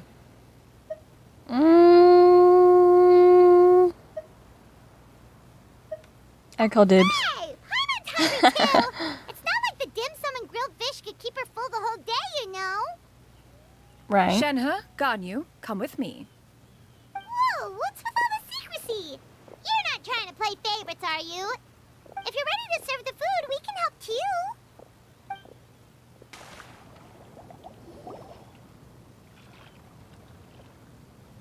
You wait outside Cloud Retainer's abode for a few moments. This is...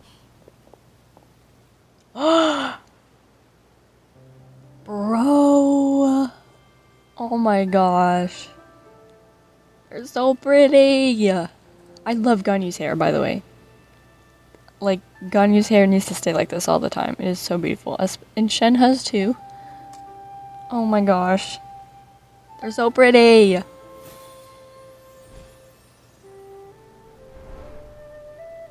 I can feel the wind brushing against my legs. This is a bit embarrassing. Oh. Is the headpiece secure? I should have asked Cloud Retainer to check before I stepped outside.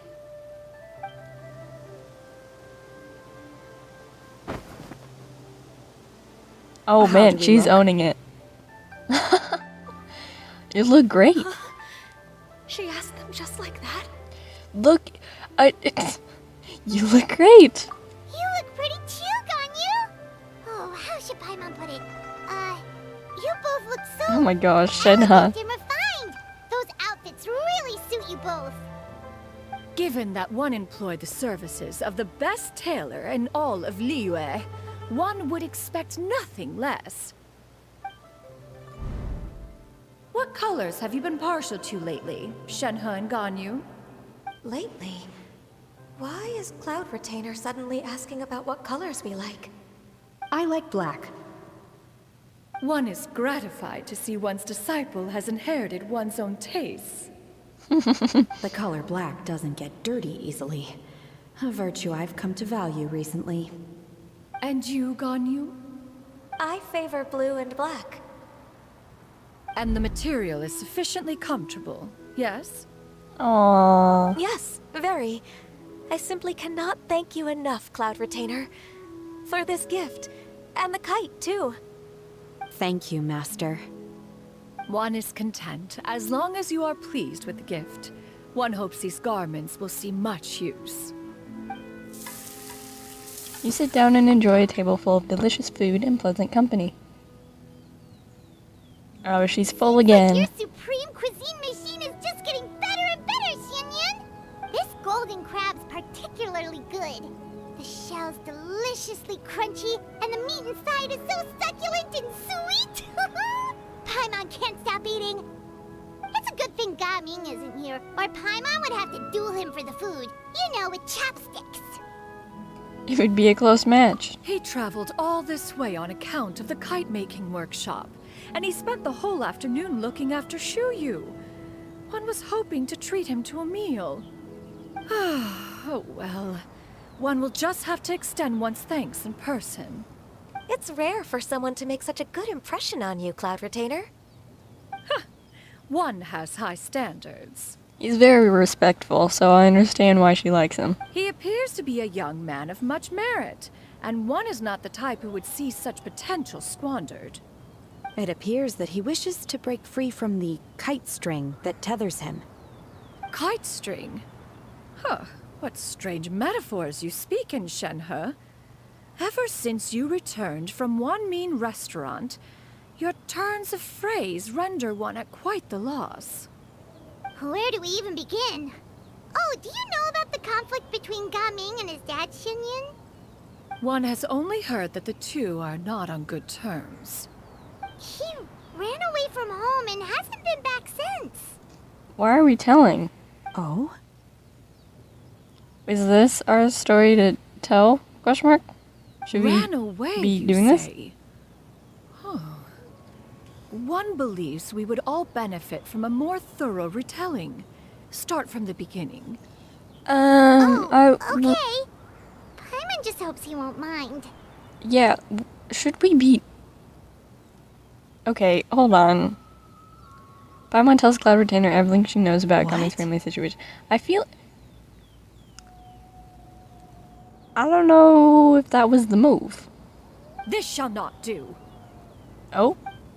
Lantern Rite fast approaches. We must make haste. Oh? As one was contacting various tailors around Liyue, one could not help but be reminded Oh, of Manogius. He possessed a singular talent for clothing design. He had an exquisite eye, not just for fabric selection and color pairing, but also for what accessories could best accentuate a garment's overall styling. At a gathering of Adepti, Bonanis once complained in secret to some of the ladies in attendance that the skirt Manogius made for her was too long and impractical, lamenting that it would only hinder her in battle. However, when one asked Manogius his opinion, he remarked that the train of the skirt would serve to enhance her adepto countenance by exemplifying a certain elegance. Manogius was that type of person. When it came to topics relating to garments and accessories, not even Rex Lapis could best his stubbornness. And later... What does this have to do with the situation? One seems to have strayed off topic. A little bit, maybe. One means to say that Lantern Rite should be a day of reunion. It is a time to address problems before they turn into regrets. Fate is fickle. The cruel reality of this world is that suffering and misfortune can befall any of us without design or reason.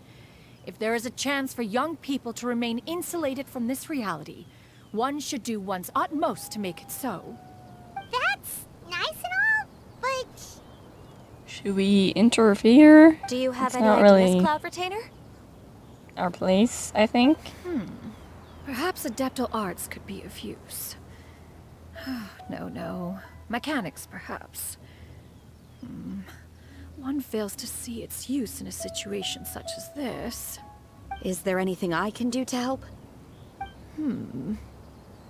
Combining our efforts is a fine idea indeed. Aha! One has an idea. How about this? Does that make sense to everyone? Yeah, totally. I know every detail of the plan. Memorized it by memory. Yep. Oh, Paimon really hopes this works. One's designs never fail. Now then, I counsel rest for all, and to make the necessary preparations. One shall see you in 2 days. And that's the end? Yep. Alright, that's part 2.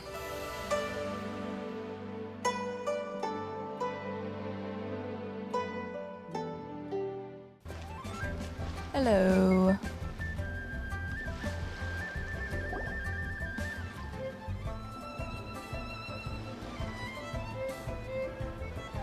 Hi, Gaming! Paimon sees you've certainly gotten an early start this morning. Playing games already, are we? Who won this time? You the one buying dim sum again? Hey, when you put it like that, it makes it sound like I'm always the one losing. You are always the one paying, though. Ah, perfect, you're all here. There's an important commission I need your help with. Alright, I've got the time. Where are the goods? Well, it's not just goods this time. I need you to escort a tea merchant and their wares Oh. from Chaoying Village to Liyue Harbor. A very important client has requested to meet with him. Sure. What's this merchant's address? Oh, wait. Here. Is it gonna be one of his family's address? Is this the plan?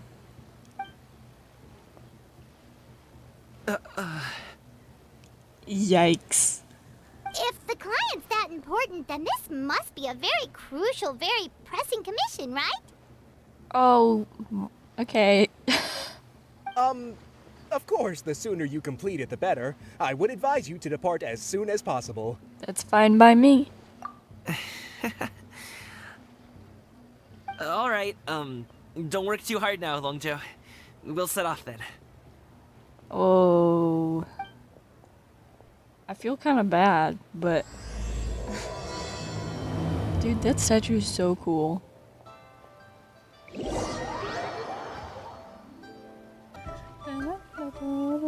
Oh, you're teleported right here. Nice. You're a bit quiet today, Gaming. Oh, do you want Paimon to tell a story? We're almost there. I'll take a rain check on that. Aww. Hello, you must be the tea merchant heading to Liyue Harbor. We're here to escort you. Hello. Oh. This is Dad. That's even worse. Dad? Oh. Oh. I'm in a little bit of pain. Oh no. Oh, so you're Gaming's father. It's nice to meet you. Just leave this delivery to him. Trust Paimon, he's got this in the bag. Gaming is super good at what he does. Everyone at the Secure Transport Agency says as much. Even the Ministry of Civil Affairs has nothing but good things to say about him. Aw. Seems like you've made some sort of name for yourself at least. Oh. Oof. Dude. Gonna be sad. The goods are all in order? Yes, they're all here. Then let's get going. A very important client has asked for you by name. You kinda have to come with us. Paimon doesn't know how we would explain ourselves if you just didn't show up. Plus, you'd be missing out on a huge money-making opportunity. I see. I suppose I will have to trouble you all to escort me, then. Let's go. It's gonna be a very long and awkward walk. But thankfully, we have teleports. We've been walking for so long. Is anyone tired? How about we stop and rest for a bit? I'm fine. Gaming, don't you usually have some delicious snacks on you? Come on, bring them out so we can share them. I'm fine. Thank you. But the winter melon cake he gave us last time was so delicious. Have you ever tried it before, Mr. Ip? Paimon. Oh.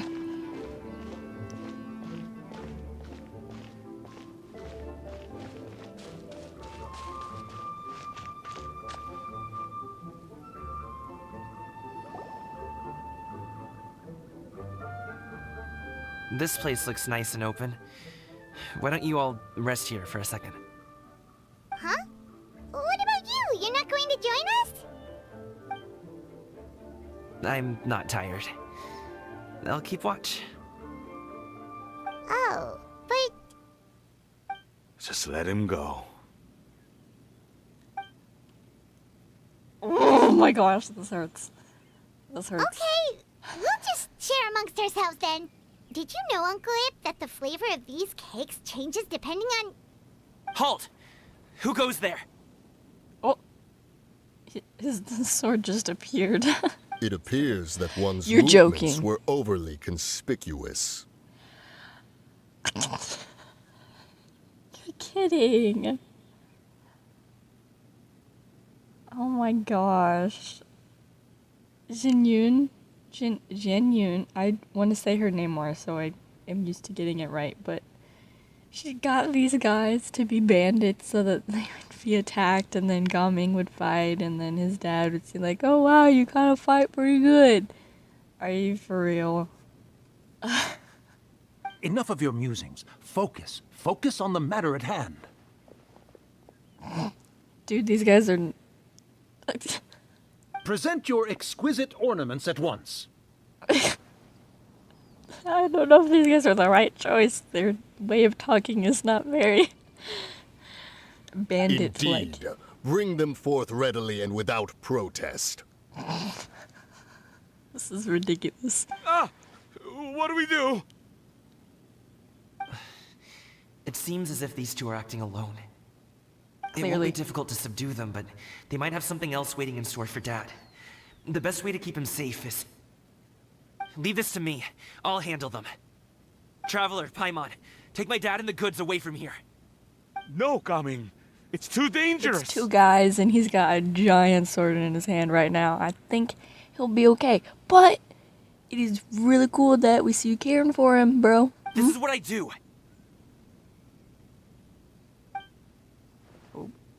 The wink. A thorny foe indeed. Let us depart and seek a target softer in blows and disposition.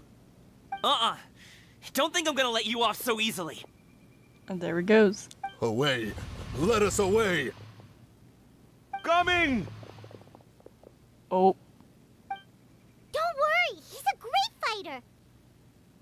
Paimon's even seen him take down a dozen or so treasure hoarders all by himself. But Gaming, Yeah? if he had just stayed by my side and learned the family trade, he wouldn't have to put himself in such dangerous situations. There it is. Okay. Well... We just have to trust him. Let's go on ahead. We'd best get away from here, in case there are other bandits in the area waiting in ambush. Hello. All's going to plan.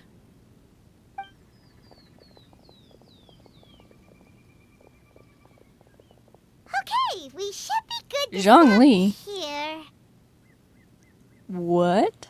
He's flying a kite. Zhang Li? Oh no, what is he doing here? Oh, wait, that's so cute. Good sir, please listen to me. Reel in your line and leave this place as quickly as you can. There are bandits in the area. He can take care of himself. It's okay. It's okay. Oh,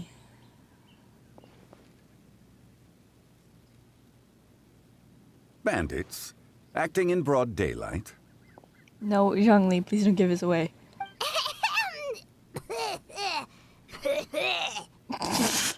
That was extremely obvious, Paimon. Oh. Yes. You don't need to do it a second time. I think he got it the first. Ah, I see. It appears many people are catching a chill as of late.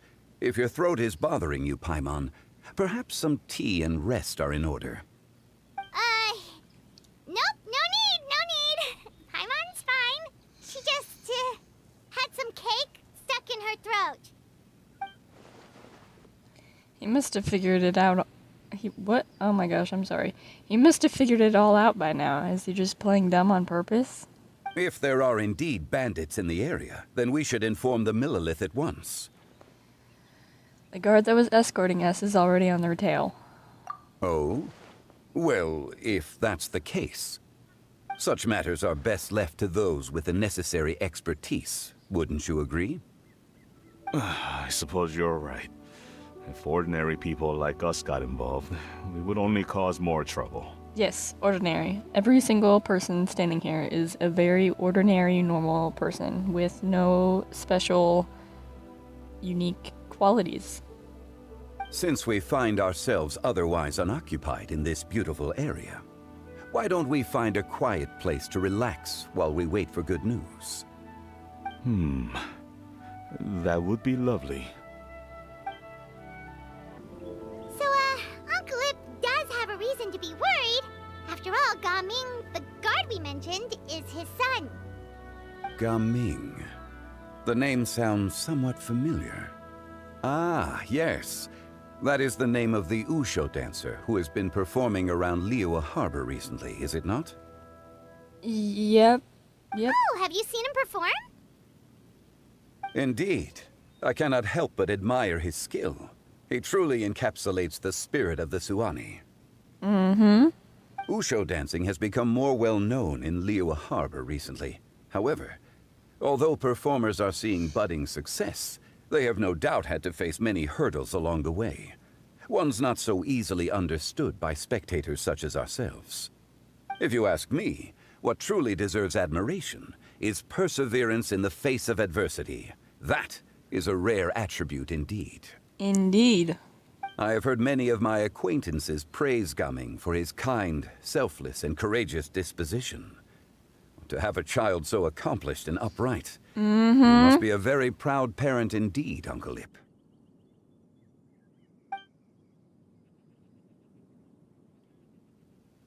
Wait.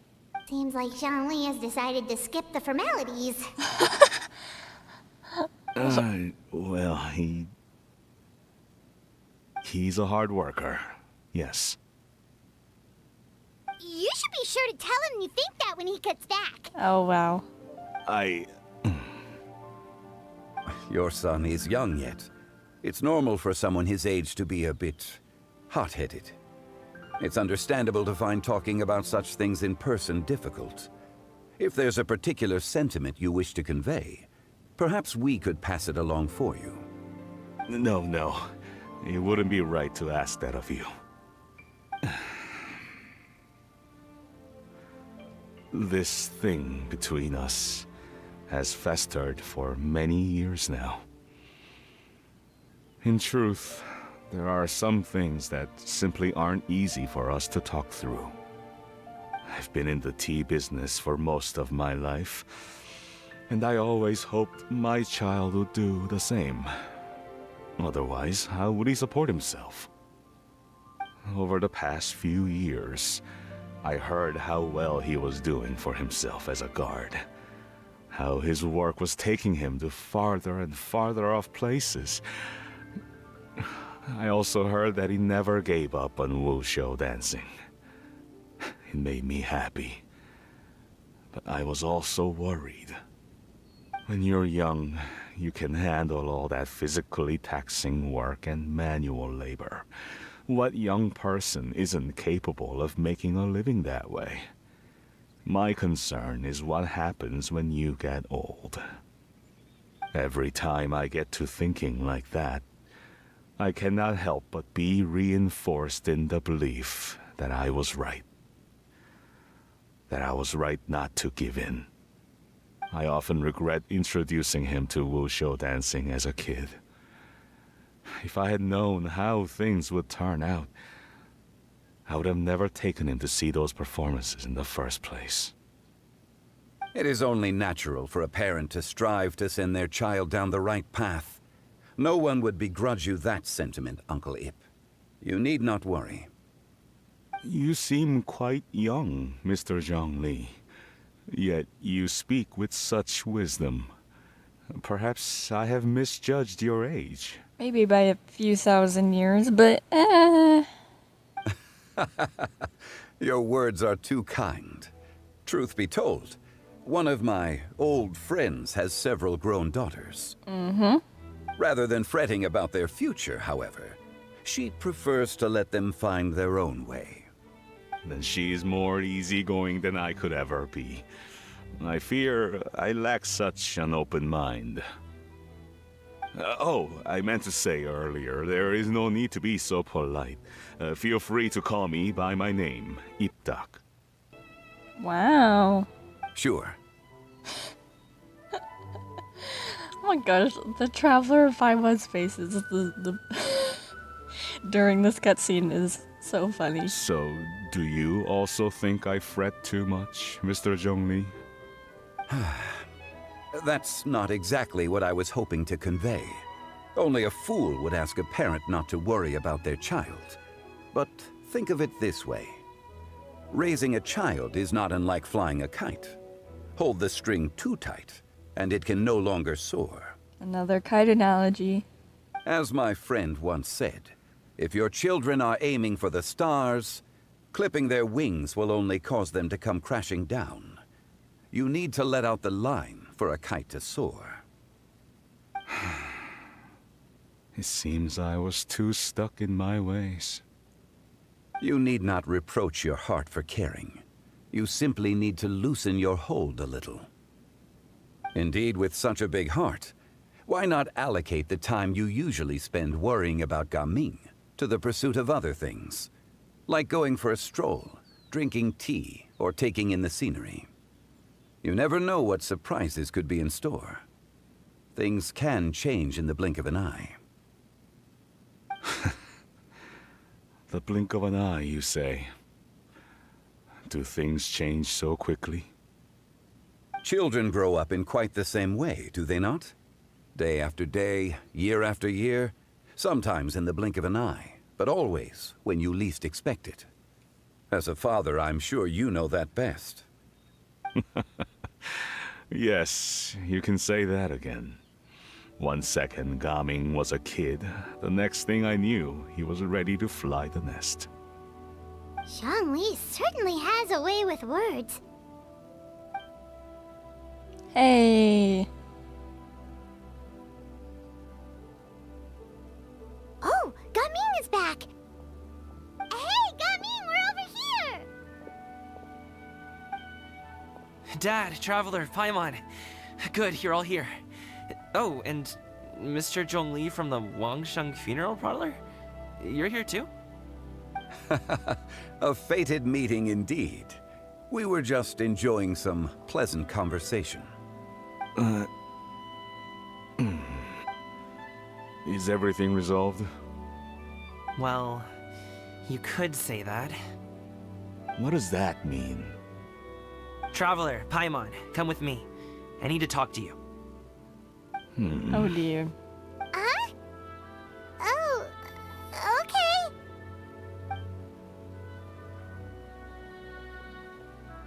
I'll come right out and say it. Those two bandits, you sent them, didn't you? No, I don't know which type. Yeah, we sent him. Technically. So, that's how we're starting off? technically we didn't send them. It was genuine. Okay, so it wasn't us per se. Can't look me in the eye, huh? Guess I'm right then. Okay, but how did you know? At first, their mannerisms seemed a bit stilted. But once I got close, it was obvious that they possessed great skills. Mm-hmm. I was right on their tail, and it should have taken only a few steps to catch up to them, yet somehow, I was never able to close that distance. People with that level of skill would have gone about things differently from the start, like sneaking up on us while we were distracted. Unless, of course, their real motive was to lure me away from the group all along. Wow, you're pretty quick on the uptake. I just have a lot of experience. I've dealt with many a ruthless bandit in my time, but I've never seen ones like them. In the end, I told them they would make good guards if they ever wanted to get back on the straight and narrow, and that they could hang out with me in Liyue Harbor anytime. You ever consider you might be a little too good at making friends? I'm guessing you guys were trying to help resolve things between my dad and me? Yeah. I appreciate it, I really do. I know you're about to say but he's had a bit of a good progress. He can't say anything out loud yet, but he started to thinking a bit differently. But this conflict between us has been going on for a long time. Even if those two were real bandits, and I was able to subdue them and show them what I was capable of, it wouldn't change anything. You've seen the way he talks to me. It's not like that at all! Your dad really cares about you. You should see the way he talks about you when you're not around.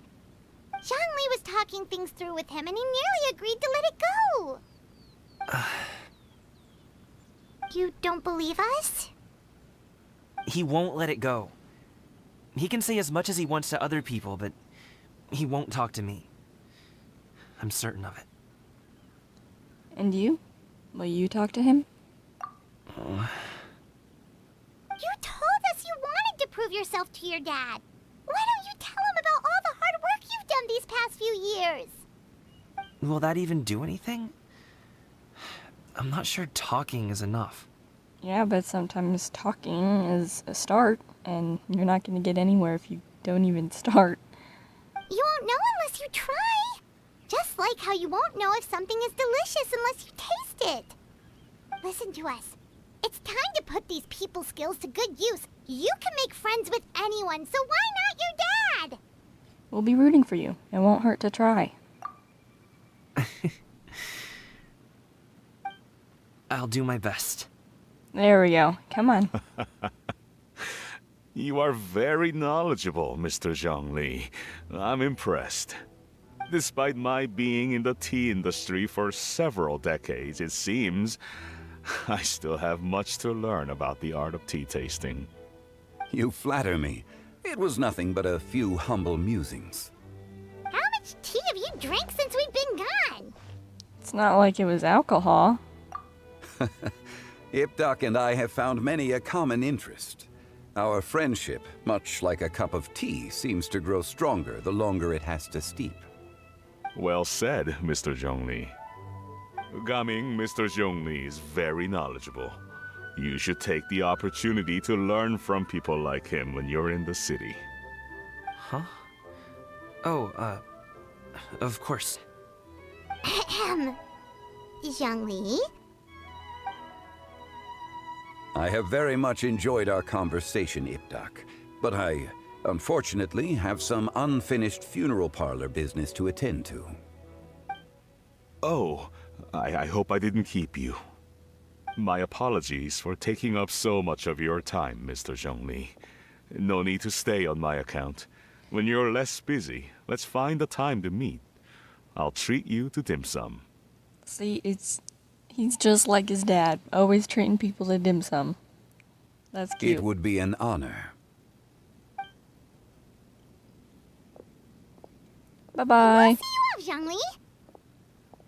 You two have a nice chat, alright? You got it. You can do it. Oh, we gotta talk to Zhongli. Oh, can I? Should we sit? Sure. Well, sit down.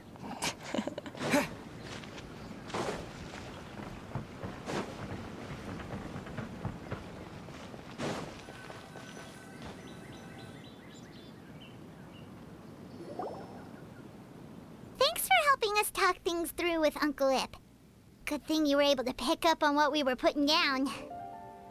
I have been around the both of you for some time now. You could say I have a certain level of expertise in that regard. As for my role in the conversation, think nothing of it. I hardly did anything noteworthy. Well, you help push things along, that's for sure.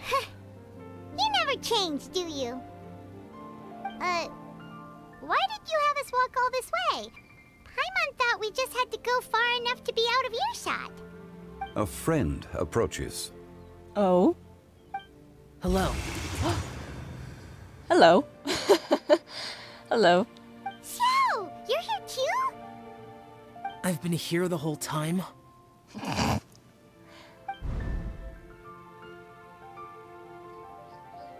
ghostly kite. Could that elusive Director Hu be coming to Wangshu Inn once again? Oh my gosh. What is she doing here? I suppose it matters not. Given her relationship with Rex, well, Zhongli, I might as well go pay my respects.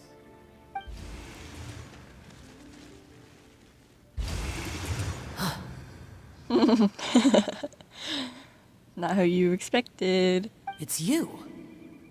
I thought you were Director Hu. Ah, your arrival is most fortuitous. Do you want to try out this new gadget? The addition of the power source makes the takeoff more stable.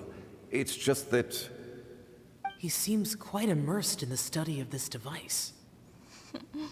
I fear it's almost too stable. It completely negates the pleasure of seeing one's kite sway with the wind. It's a bit of a shame. In truth, I'm here because Director Hu dispatched me to purchase some items in preparation for Lantern Rite. I see. Much like she does every year. Much like she'll do next year, I would imagine. Am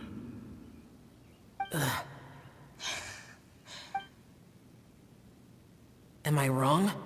Or has she once again sent you out to buy, what is it, sesame oil or something? While we're on the subject, I do wonder why she is so obsessed with using sesame oil in the preparation of mixed vegetable dishes for Lantern Rite. It's good. A recommendation from Xiangling, perhaps. What do you think, Xiao? I've only met Director Hu a few times. I'm hardly the best person to ask. Ah, and is that not a sign that you should visit Wangsheng Funeral Parlor more often? It wouldn't hurt to grace the parlor with your presence now and again, when you are otherwise unoccupied. This one here is a traditional kite, one without any equipped mechanical device. Director Hu tasked me with studying the differences between the two to determine which one is of greater merit. Many hands make light work. Perhaps you could test out the other kite for me? All right. That's sweet. We love Zhao I've made my Zhongli interactions. comparisons. If speed is what you're after, the mechanical kite is the better choice. Wonderful. I shall pass that information along to Director Hu.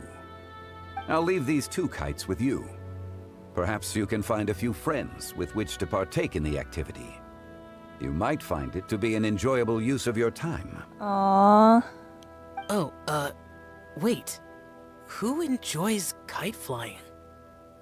Well, I would imagine someone of your talent and wisdom is more than capable of finding out. So, you were testing out the kites for Hu Tao and even roped Xiao into doing it for you? Paimon didn't ask earlier because the situation was, awkward.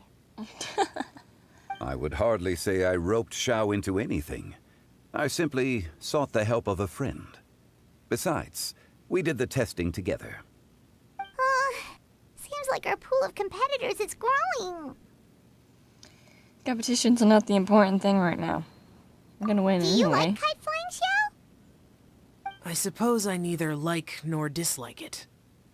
Although, watching a kite gradually ascend into the sky does bring me a certain peace of mind. Perhaps they're a bit like shell lanterns in that way. See, he sounds a bit more lively today. Is that... I might just be crazy. It's whatever. It's fine. Kite flying is also a pleasant form of relaxation. Have you ever thought about making a kite, Xiao? Cloud Retainer taught us how. We can teach you if you want. There's no need. Menogius was the only Yaksha among us who had an interest in matters of ornamentation and design. When Lantern Rite is over, come find me near Pervasi's temple if you have the time. Absolutely. Don't disappear It's getting yet. late. Okay. I should go inform Director Hu of our findings.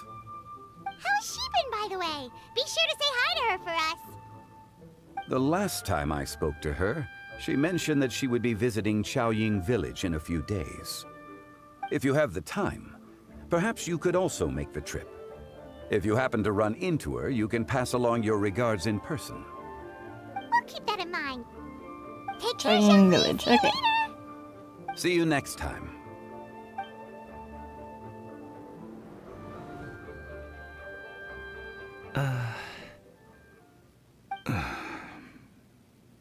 Gaming.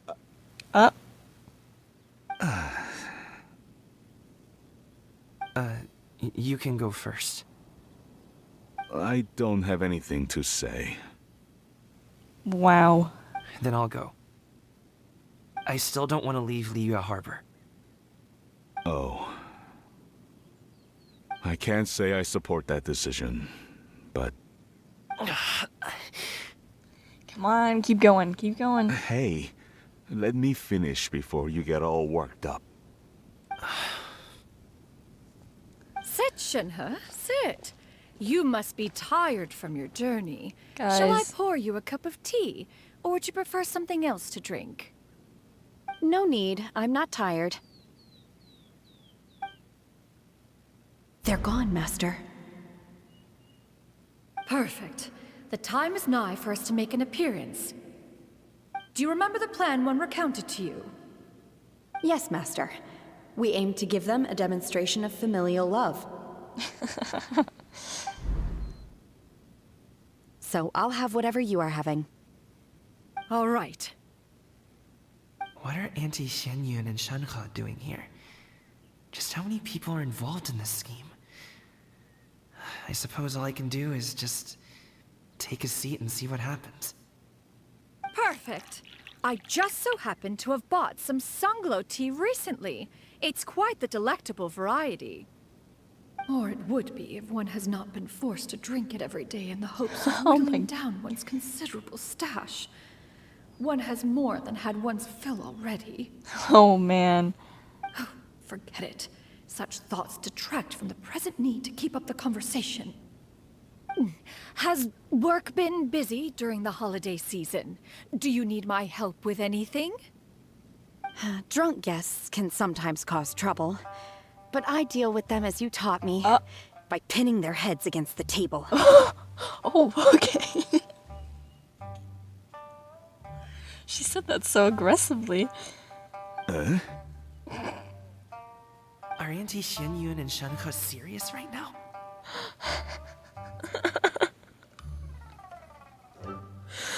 Oh. Oh dear.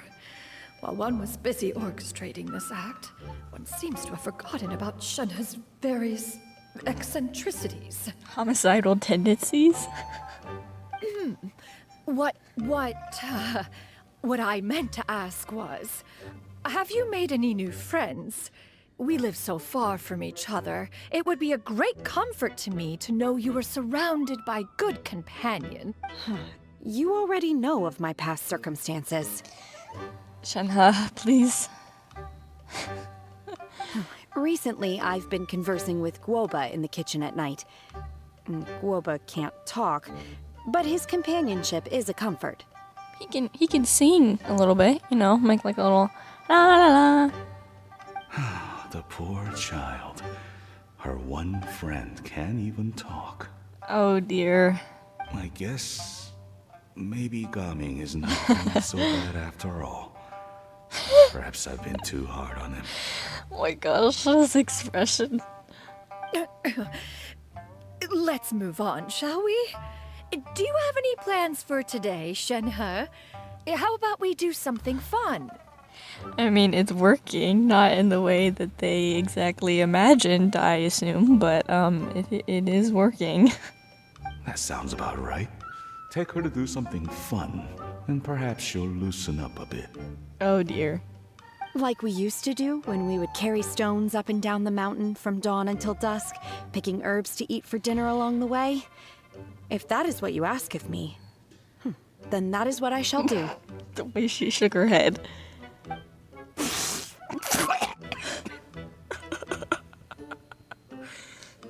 Oh no! Dad, here, have some tea. Or no, wait, let's not have any just yet. Yeah. I simply can't listen to that any longer. Oh. Gaming, I'd like to finish what I was trying to say before. Okay, there we go, there we go. I don't support your decision to stay in Liyue Harbor, because living there is too hard on you. If you come home, there will be people to help you. I'm not saying we have to live under the same roof. I know our personalities are too similar to avoid butting heads. But you'll have your entire family around you. Your aunts, uncles, they'll all do whatever they can to help. You could get a less taxing job, and we could grab dim sum together from time to time. Huh. I didn't know dim sum was such an important affair, Master. Shh. Oh god. Just think about it, okay? You don't have to decide now. Dad really has changed a lot. He would never have said these things to me before. But thank you, Dad.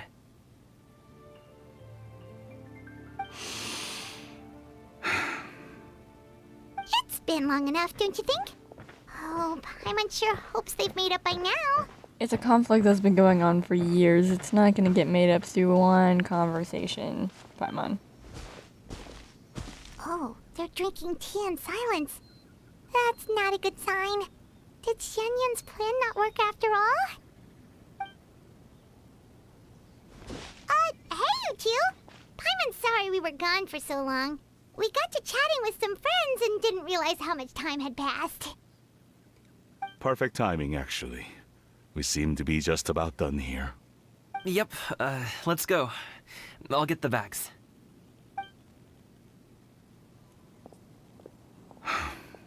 Gaming has grown a lot taller, hasn't he?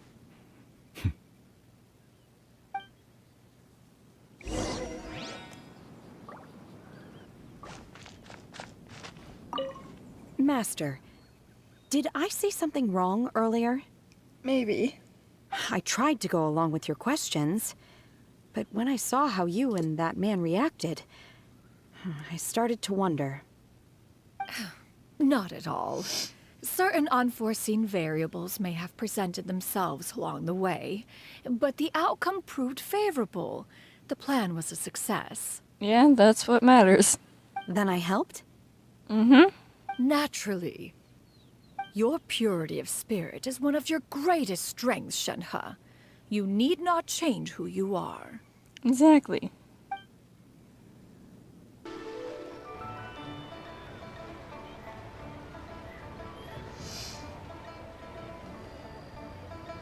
You must be Mr. Ip! Thank you for coming all this way. My name is Charlotte, and I'm a reporter from Fontaine. You can find me writing for the Steambird. I invited you here not just to purchase your fine tea, but also with the hope that you might be willing to sit down for a short interview. What do you say? An interview? To advertise my teas? I suppose you could think of it that way. We Fontainians are big tea drinkers too. The Fontaine Market. Then I'll need some time to adequately prepare. Perhaps we could sit down and discuss the questions you intend to ask in advance. Of course, of course. Please follow me. The wink. Is this person also involved in your plan? We know a lot of people. What do you think? She's the very important client. And here I thought I had lots of connections. I suppose I've been humbled. You sure know all kinds of cool and important people. You don't even know the smallest of it. We know, like, a ton of incredibly important people. Over here! Yoo-hoo! Over here! Huh? What? Auntie Shenyun? She probably wants to talk about the next phase of the plan. Let's go while your dad is still distracted.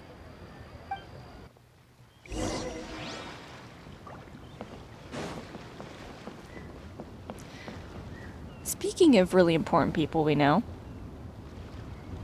Farina's supposed to be here, isn't she? Huh. I guess we'll see.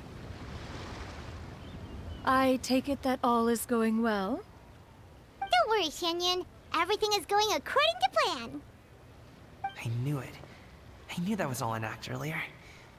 Auntie Shenyun is really something. She was so determined to help me.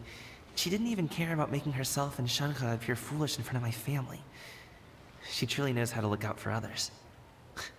I still have a lot to learn. Yeah. As for the next step... Oh no! What? What's wrong?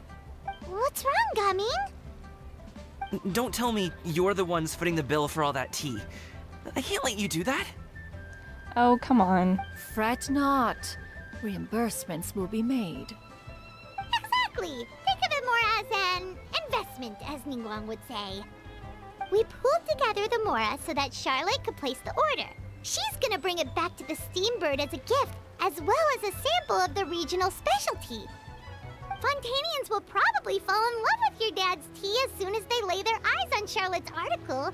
And once all the money from the new orders begin to roll in, getting our Mora back will be a piece of cake. Oh, okay. Yeah, we got it covered. It's okay. Business-related matters always seem to go over my head, but I refuse to let you all lose Mora on my behalf. I'll pay you back right now. No, stop. Stop. I'm stopping you right there. No, I'm not taking any more Mora from you, okay? We can talk about such matters at a later date. There are more important matters for you to consider at the moment, are there not? Yes. I've been thinking about it the whole way here. I have an idea, but I'd hate to cause even more trouble for all of you. That is for us to decide. Yeah, we're all friends here. Plus, we wouldn't be here if we didn't want to help, right? Just tell us about this idea of yours. Okay. So, it's like this. Fade away. Yep. Like how they're not doing black screens anymore, though. Let's split up and make it happen.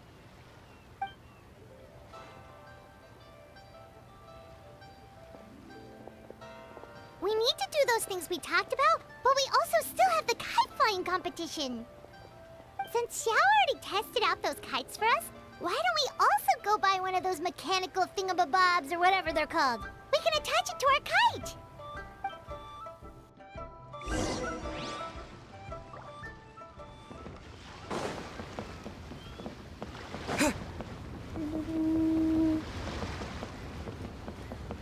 Anybody else around? Ah, there you are. Hello.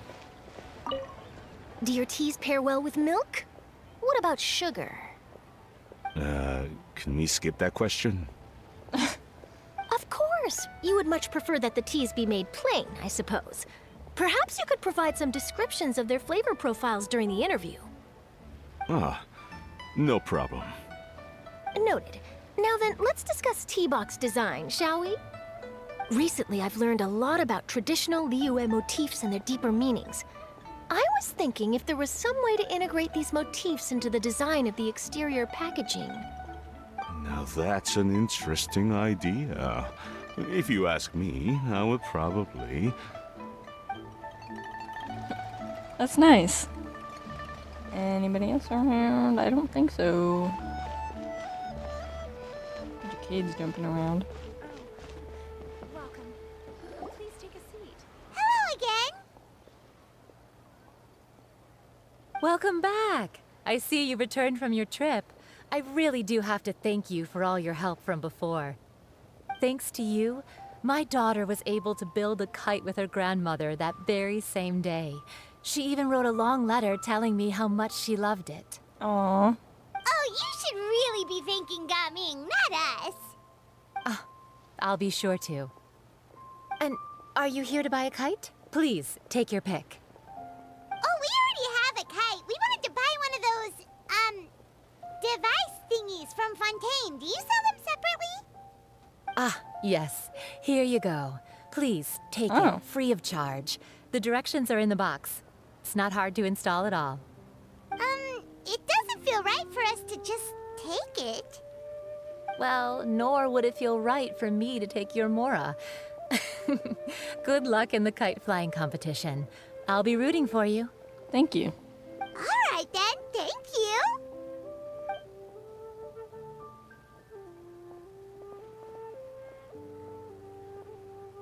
Phew, it's done. Let's get down to business.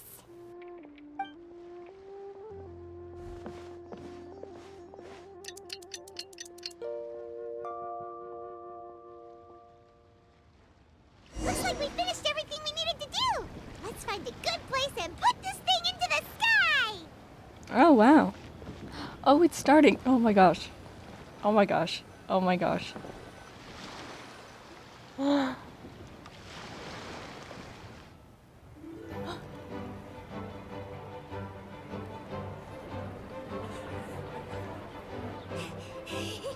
Chi-Chi, we're almost there. Oh. Okay. Wow. There they are in their new outfits.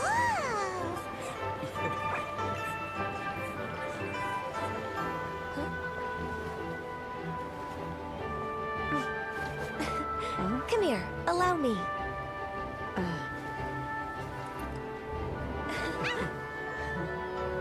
The Lantern Rite is as festive as ever.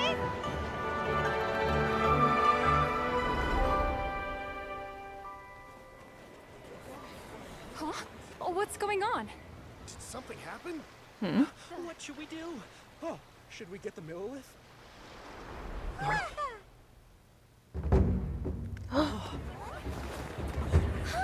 What's that?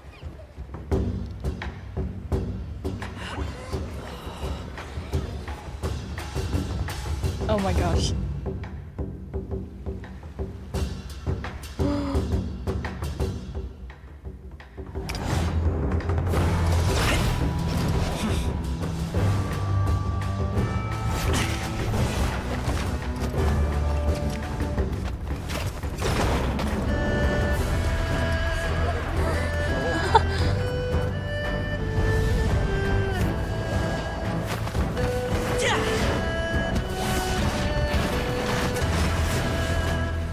Whoa.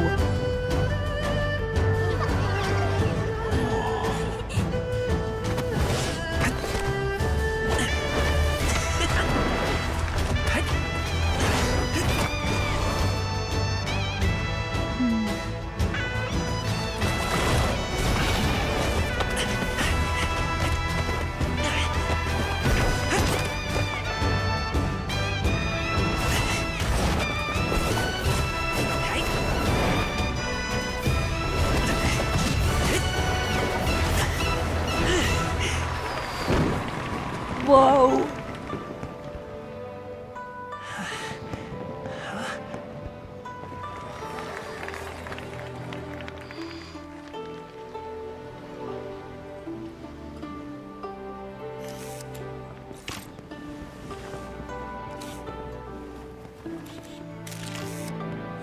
Have I taken that many pictures already?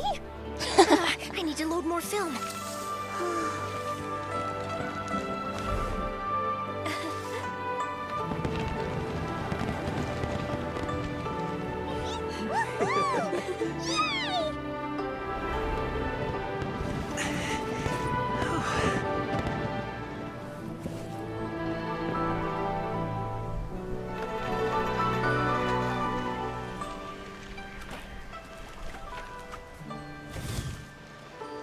Wait. The wind. Oh my gosh! Whoa! I want a big kite like that too! Do you see that kite way out in front? It's so beautiful!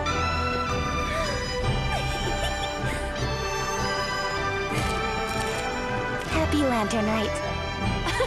Happy Lantern Rite!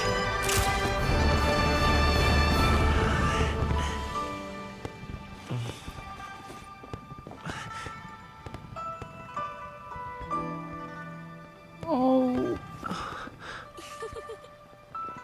It's the...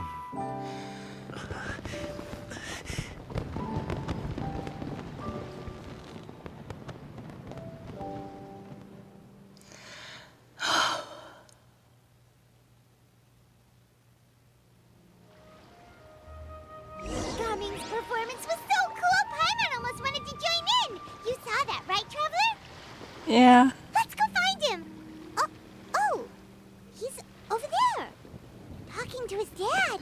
Oh, that's so sweet. Oh my gosh. That was so pretty. That was so pretty. Oh my gosh.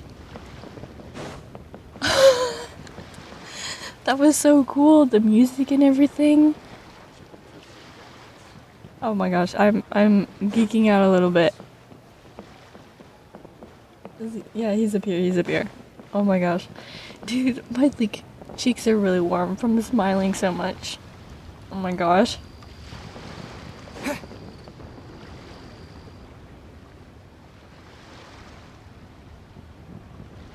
I think I'll head off now, if that's okay. Thank you, little girl. Do you want us to walk you back? No need. Master is waiting for me right over there.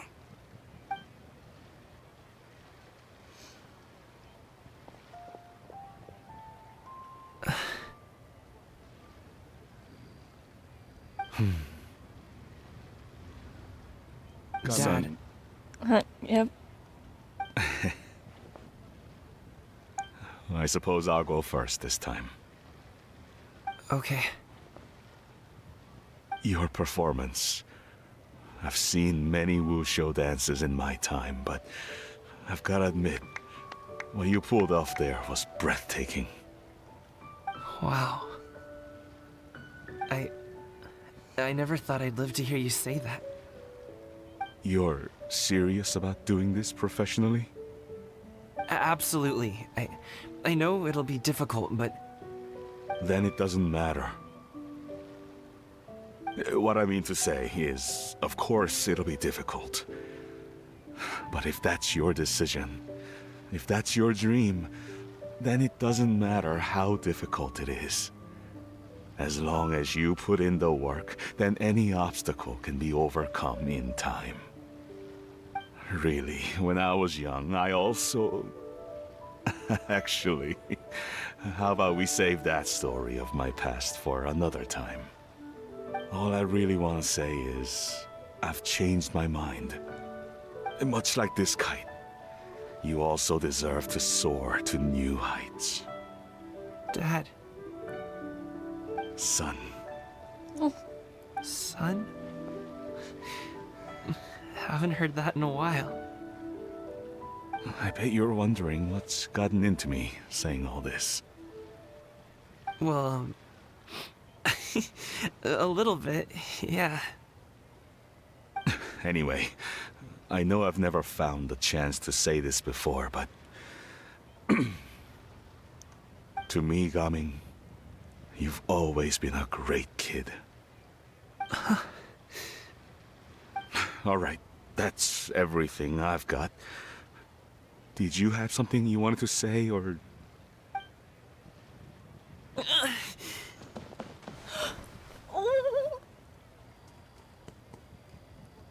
Oh.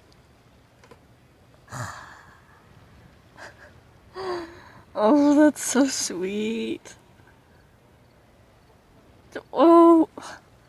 I can't every time I look at the screen. That is so cute.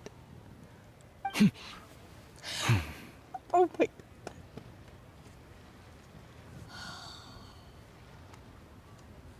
Dude. This right here. I love this. I love this picture. I'm screenshotting this and taking out the text. This is a good picture. Oh my gosh, that's so cute. Seeing the two of them talk things through like this really gives Paimon a sense of accomplishment. Give yourself a pat on the back, Paimon. You did fairly Now good go. this time. Over there. Your friends are still waiting for you. Huh? But you came all this way. I'll be staying in Liyue Harbor for a bit longer.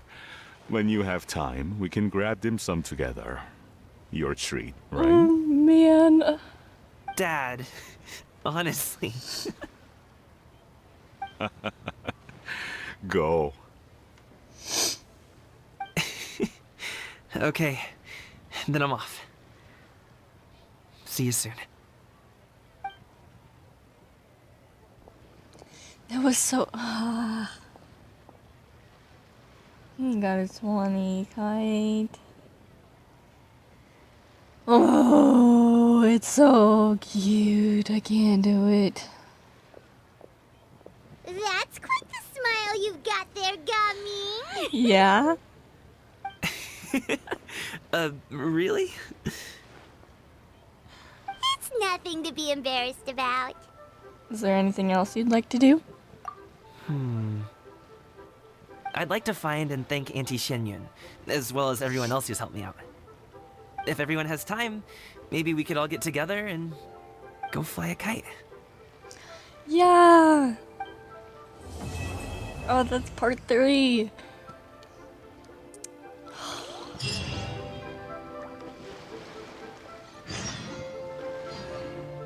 Dude, that's so sweet. That's so cute. Oh my gosh.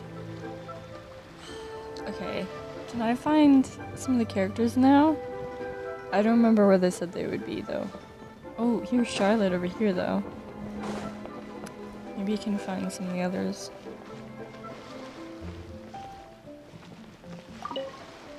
Oh, Lantern Rite was simply amazing. I'm Whoa, not that's sure a I'll lot be of- able to sleep tonight. Oh, that? Yeah, interesting story. It was invented by a guy from Fontaine.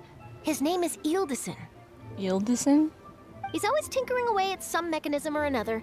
He's even asked the Steambird to write about his inventions on more than one occasion. I believe I have a direct quote from him about this particular one. Yes, here it is. The device is powered entirely by mechanical components without the need for any additional energy source. Basically, it's a manually operated cranking device. How high it can fly entirely depends on how much force you can exert.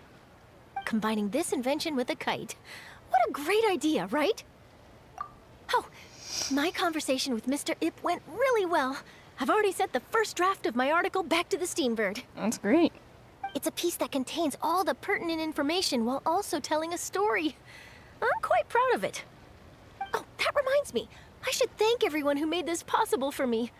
Especially that spirited lady with those peculiar turns of phrase. Miss Xinyun was her name, right? Yeah. It was all thanks to your connections and creativity. I would have never thought I'd be able to bring such a special gift back to Fontaine with me. This was my first time experiencing a foreign holiday in person. It was so exciting! The festive atmosphere, the contagious holiday spirit, the profound, storied cultural traditions steeped in symbolism. Oh, I almost forgot. Kuching even gave me a kite with a poem on it that she wrote herself. Oh, it was the same poem from before? It goes, dreams Yeah. are like paper kites. With them do our hopes take flight. Sailing high above the clouds, they yearn for something more profound. Yet try we may and try we might. A deeper truth waits in plain sight. Though we hang our hopes in skies abound, many joys lie on the ground. It's a different one. I want to include this poem in my special feature on Lantern Rite. I'm sure a lot of people will love it. Until next time, Charlotte. Yep, and happy Lantern Rite to you. Happy Lantern Rite. Oh. Hey, okay. I found some. Okay. So, you're still a big fan of winter melon cake then? Huh? Oh, I guess you heard everything Paimon was saying, huh? Of course. She was talking about you. As your father, how could I not listen? Oh. And Gaming's back to his usual tone of voice. Remember back when you were a kid, and you would sit on my shoulders to watch the Wushu dance. On our way back home, you would beg me to buy you some winter melon cake. We would only buy 2 at a time, but before long, we tried the winter melon cake from every vendor that street had to offer. There was also that one time you used your pocket money to treat me. Do you still remember? Yeah, I remember. That was the best winter melon cake I ever had. Let's go back sometime. The shop's still there, and I remember the way. My treat, just like before. Are you sure? Absolutely. Dude. Dude. That's so cute. Our kite is so high up. Thank you for inviting me, Yao Yao. I am having a lot of fun. I could tell. I'm glad. Oh. If you want, we can go fly kites some other time too. The fun doesn't have to end today. Really? How about we do it during the day next time? That way we can see the design better. When it flies super high up, it will look exactly like a real finch. Okay. Can I take this kite to bed with me? But of course.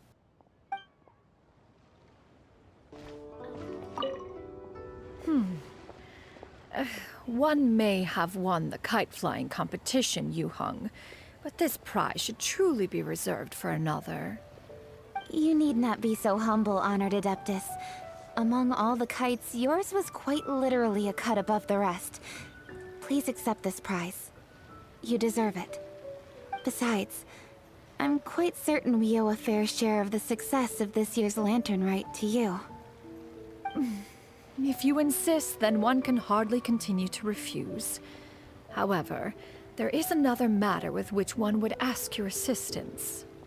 Of course. One would be much obliged if you could distribute this case of Sunglow tea among the Millilith on duty. The security of the festivities rests entirely on their shoulders, after all. One presumes they could always benefit from something to invigorate their spirits. Cloud Retainer is so thoughtful and attentive to others' needs. I would expect nothing less of an esteemed adeptus such as herself. I think she just wants to get rid of the excessive amount of tea she has. Understood. I'll get on that right away. A fortuitous result indeed. One's tea surplus has hitherto resolved itself. That's funny. Did not see you guys when I passed by the first time. Given your present countenance, one presumes you are missing some old friends again. One cannot help but be reminded of them. Oh yeah, oh wait. This is Monogius. Pray speak. Unburden yourself of these sentiments. One simply wishes Monogius were alive to witness such peace alongside us. Oh man. He was so skilled in matters of craftsmanship. Kite making would scarcely prove to be a test of his capabilities. Were he yet amongst the living, he could have opened a kite stall. One is certain it would have been an establishment rich not only in profit, but also esteem.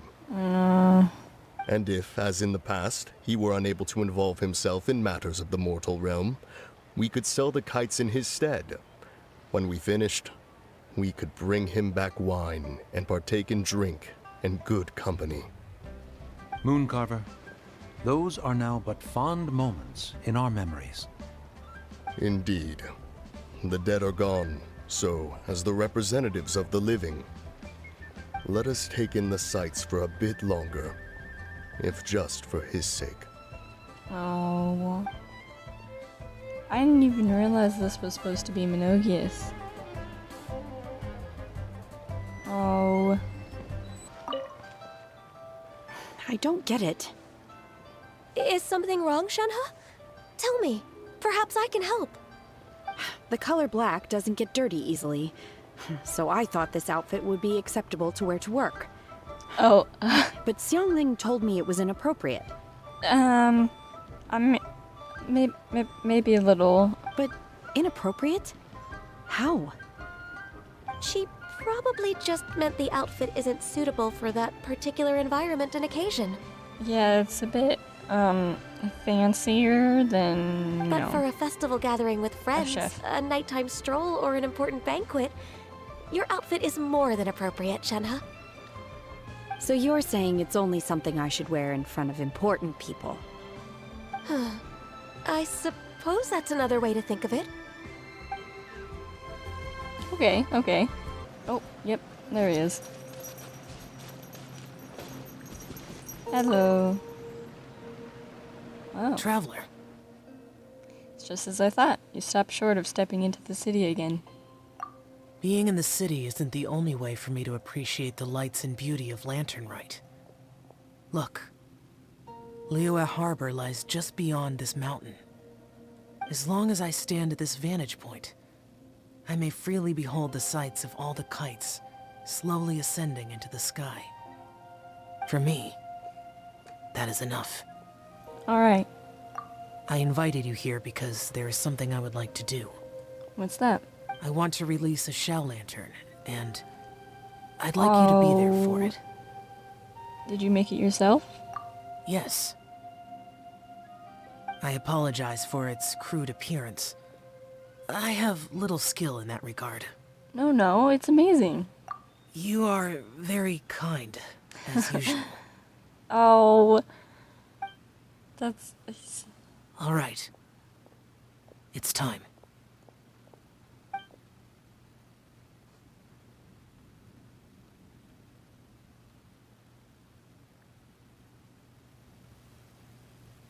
That's so cute.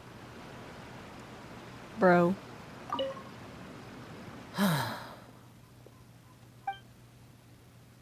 As the Zhao lantern slowly disappears into the tranquil night sky, Zhao's expression softens. Traveler. Yeah? Thank you. Of course. He sounded like he smiled when he said that. Did y'all hear that?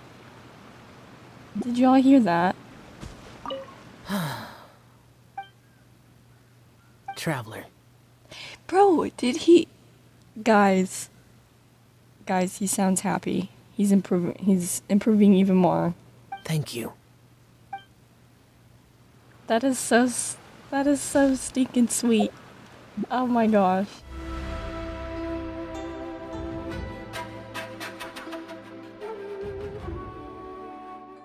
Oh, Paimon almost forgot! Didn't Zhongli say Hu Tao was also planning on spending some time in Xiaoying Village? Oh, that's what we said, was it? We Okay. didn't have anything else to do today, right?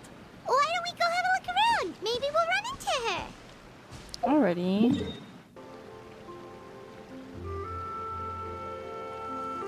This place is so pretty. The mountain air is so refreshing. It makes Paimon feel like she could float around all day and never get tired. Cream! What? Gummies! Fuel fruit! Hello? Huh? Did you hear that? I think everyone heard that. Sunshine! Blue skies! Good vibes! Is that Hu Tao? Something about bullfruit and What? So Paimon the was last just one. hearing things. Yeah, the last one. It sounded like I think I heard a bit of Hu Tao's voice. I think it's Hu Tao. It just doesn't That voice sounds sound really like her. familiar. Yeah, so I guess it is. Well, we've got the time. Why don't we go check it out? Okay, let's go see what's up. You and Paimon make your way up the mountain in search of the source of the shouting. As far as you can make out, it's almonds this and cocoa paste that. Sounds delicious, that's for sure. The lively voice invigorates your steps, and you ascend the mountain in no time. What the? What are they doing here? What the? What? Okay, I knew Farina was gonna be here, but I was not expecting Navia and Clarant. Navia, Clarant! What in the world? Ah, well, if it isn't my dear partners. Hello. See, I told you that something good was going to happen during our travels today. I have to say, sometimes the Steambird's astrology column is spot on. It's just your lucky day. Are you guys also here to catch the festivities? Oh, and that reminds me. Happy Lantern Rite. Happy Lantern Rite. Happy Lantern Rite. And to you. Happy Lantern Rite to you too! Wait, if you're here for Lantern Rite, then what are you doing on top of this deserted mountain? And that voice we heard, that was you, right, Navia? Oh, impressive. You could tell it was me from that far away. You've got good ears. Okay, yeah, now that I'm listening to it back again in my head, I can hear Navia now. It sounds more like Navia, not Hutao. I was just thinking about Hutao because I was not expecting Navia or Clarant to be here. That or your voice is just really loud. Oh. Well, of course it is. After all, I'm a boss. Indeed. I suppose it's an asset. Sure is! Having a loud voice is a handy tool when it comes to communication. Wait. That wasn't even Paimon's point. Paimon just wants to know why you two were shouting from the top of this deserted mountain. There was something about almonds, maybe? And buell fruit? Ooh, is it some sort of secret code? No, it's not a code. The words are meaningless. Perhaps, but the act of shouting was very meaningful indeed. That's just what mountain climbers do, right? After all the hard work it takes to make it to the top, as you stand on the summit looking out at the vast scenery, it's not easy to resist the urge to release those emotions. I see. So it's not what you were shouting that matters, but the act of shouting itself. Exactly. You get me, partner. I was afraid that it would cause a disturbance, so I asked the locals around here, and they said it was fine. Apparently most hikers like to shout when they get to the top, so the locals are used to it by now. So, you see, it's not just me. I guess everyone shouts from the top of a mountain at some point in their life. Speak for yourself. When you're stressed, don't you ever just get the urge to do something for no reason? Not really. If I ever get stressed, I just go hunting. Oh, that's a pretty good way to relieve stress. What I choose to hunt depends on my mood. Huh? Anyway, What? why don't you two give it a try? Shout anything you want. It's a real stress reliever. Huh. As long as Paimon has clothes on her back and food in her belly, Paimon doesn't think there's any stress that needs relieving. And I prefer to keep things bottled up. Interesting. Oh, I bet you guys are just too embarrassed to let loose. No need to be shy. Even Farina was shouting from the top of this mountain earlier. Who? What do you mean, who? Did Paimon hear that right? Farina's also here? In Chaoyang Village? Uh-huh. Believe Yeah, in buddy. your ears. It is indeed as you heard. Actually, the reason we climbed this mountain in the first place was also because we heard the sound of shouting. Yes, we could just about make out someone yelling things like, "Help me!" and "What should I do?" So we hurried up What? there to check it out. Why would... And what do you know? Miss Farina was standing right there, all red in the face. She practically sprinted back down the mountain the minute she saw us. Interesting. Ah, that reminds me. I believe what she actually said was, "So Oh. help me, I will figure out what I should do about this script." So, you could actually hear what she was saying? Why didn't you say so earlier? I thought someone was really in trouble. I figured we would come check out the situation either way. Why not let her keep some privacy? Oh, seems like you caught Farina in the middle of some stress relief as well. She probably would have never thought... No, she definitely would have never thought she would run into anyone she knew all the way out here. Was she alone? I think so.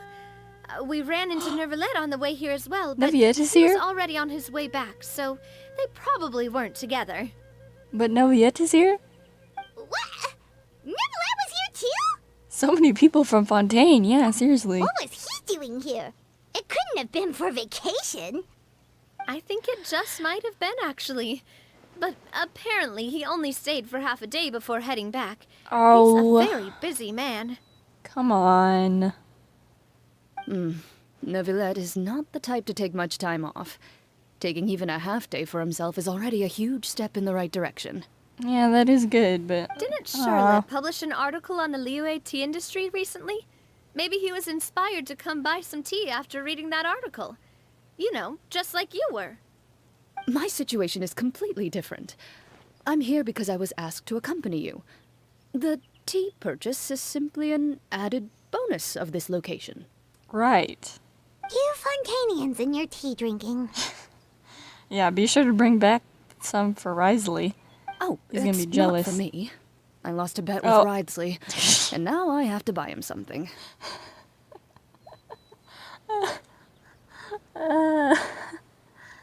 I should have known.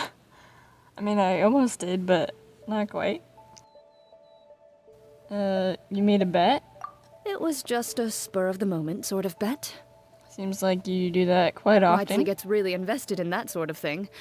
But he couldn't care less about what he wins in the end.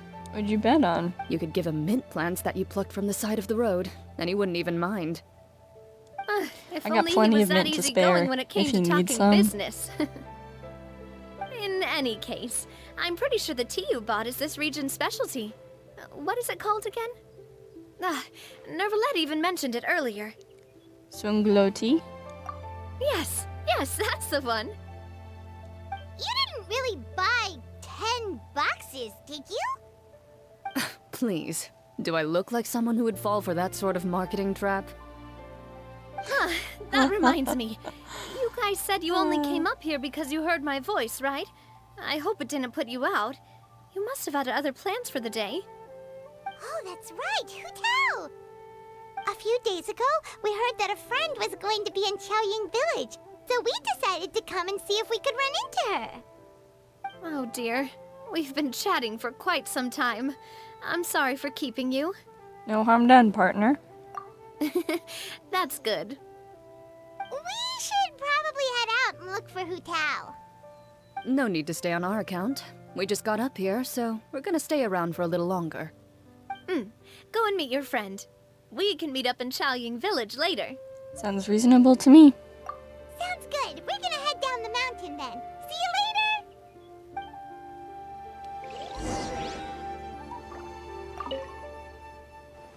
What do I have to do to get you to yell from the top of this mountain? Name your price. You really want to hear it that bad, huh? I'm just curious is all. I have a feeling you'll say something amazing. I will pass. I prefer to let actions speak louder than words. Interesting, interesting. Okay. Now we go find Hu Tao and Farina.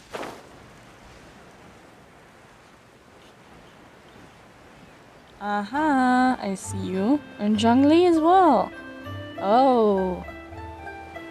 That's a bit interesting, Zhongli and Farina.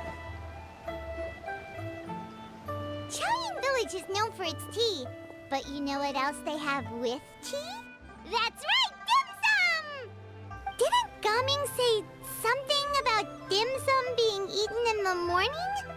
Oh, Paimon wonders if we can still get some at this time of day. Afternoon tea might be more appropriate at this point. Oh, well that's fine too. Paimon doesn't care what kind of tea it is as long as it comes with some tasty snacks. Now let's see what kind of yummy things we can find around here. Paimon Paimon's not seeing things, is she? Is that Farina standing between Zhongli and Hu Tao? Whoa. Based on the hat, I'd say so. Wonder what they're talking about. Zhongli knows a lot of stuff. Maybe he's telling Farina about Chaoying Village. Oh, or maybe Hu Tao is trying to rope Farina into being one of her clients.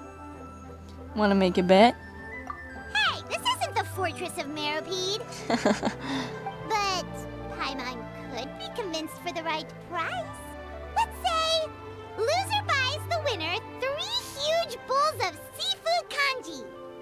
Since Kanji, Zhongli that's is how you there, would say that, okay. Paimon bets things are pretty tame. It's decided then. Paimon votes for tour guide Zhongli. Then I vote for Hustler Hu Tao.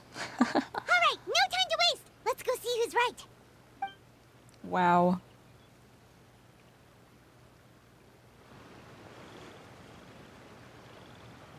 Good afternoon, Hu Tao, Zhongli, and Farina! Oh my gosh. Oh, great. Now Paimon's shouting too. Oh! That wasn't the goal? Aren't you a sight for sore eyes? Seems like our luck just keeps on growing. That we were able to meet you both without prior arrangement must mean that this is quite the serendipitous meeting indeed. Huh? Oh, so both of you are acquainted with the Traveler and Paimon then? I have keenly felt the passage of time since our last meeting. So many chums all in one place. I'm pretty sure you didn't learn that one from me. I must admit, I'm a bit surprised to see you here, Traveler. But seeing as you're a hero who's been all over Teyvat, it makes sense that you would be well-traveled and well-connected. Yeah. Since we have found ourselves in each other's company within this fertile land, allow me to take this opportunity to wish you a happy Lantern Rite. Happy Lantern Rite. It appears you have been to Fontaine then. Oh yeah. Given your proclivity to spread good deeds wherever you go, it's no surprise that you would make the acquaintance of a celebrity as illustrious and celebrated as Miss Farina. That's quite high praise. What I mean to say is, you flatter me, Mr. Zhongli. Although I've built up a certain following within Fontaine, it is no reflection of strength or wisdom. Okay, but your strength is like, dude, 500-year-long masquerade. Come on, man. Give yourself some I stand credit. before you right now as nothing more than an ordinary traveler in search of beautiful scenery and creative inspiration. There is definitely more to Mr. Zhongli than meets the eye. I could tell as much from our conversation earlier. Oh. Given his breadth of knowledge on both academic and worldly matters, there's okay. no way he hasn't heard about what happened in Fontaine. Is he just feigning ignorance for my benefit? No. Yeah. You're no common tourist. I simply won't have you talk about yourself that way. Okay, I was gonna say this like 2 days earlier, but is like the phrase "aya" like something that they say in Chen Yu Vale, and like is Hu Tao from like Chen Yu Vale? I don't remember if we ever heard about where from Liyue she was from, but I have heard and read the phrase "aya" a few times while here in Chen Yu Vale, and Hu Tao is like the only other person that says it in the Liyue cast. Does that mean Hu Tao also knows? You may not have heard, friends, but... Miss Hu Tao.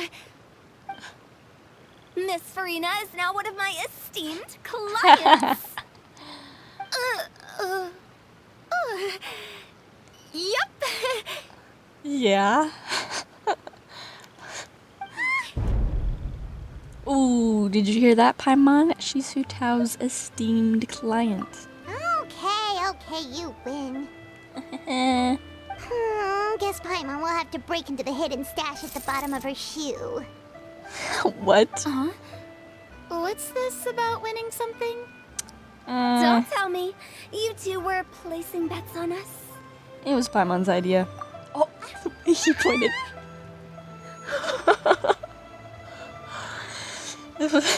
The way he pointed, it was Paimon's idea, not mine. We just saw you guys standing on the side of the road and couldn't help but take guesses as to what you were talking about. Oh, I see.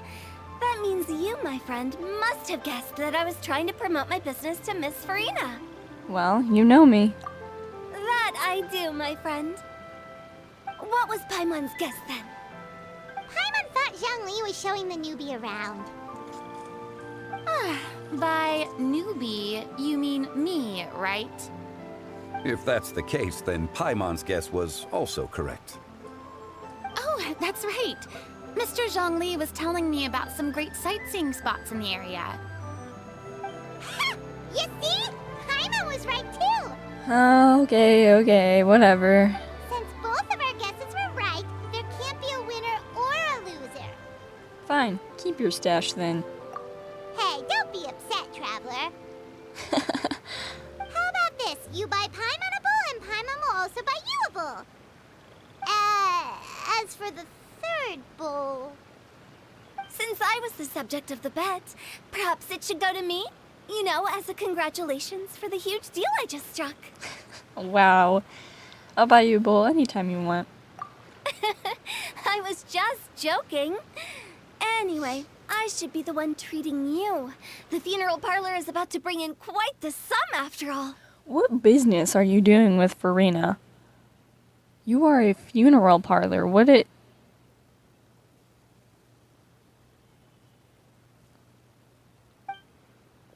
Oh, Paimon almost forgot to ask about the most important question. Something happen recently, Farina?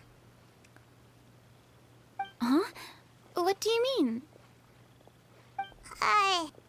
Well, you know, with you enlisting the services of Wangsheng Funeral Parlor and all. Oh, well, yes. Really? Oh no. Paimon is so sorry for your loss. Although Paimon may have not known the person, please accept Paimon's deepest... Whoa, it's not like that, Paimon.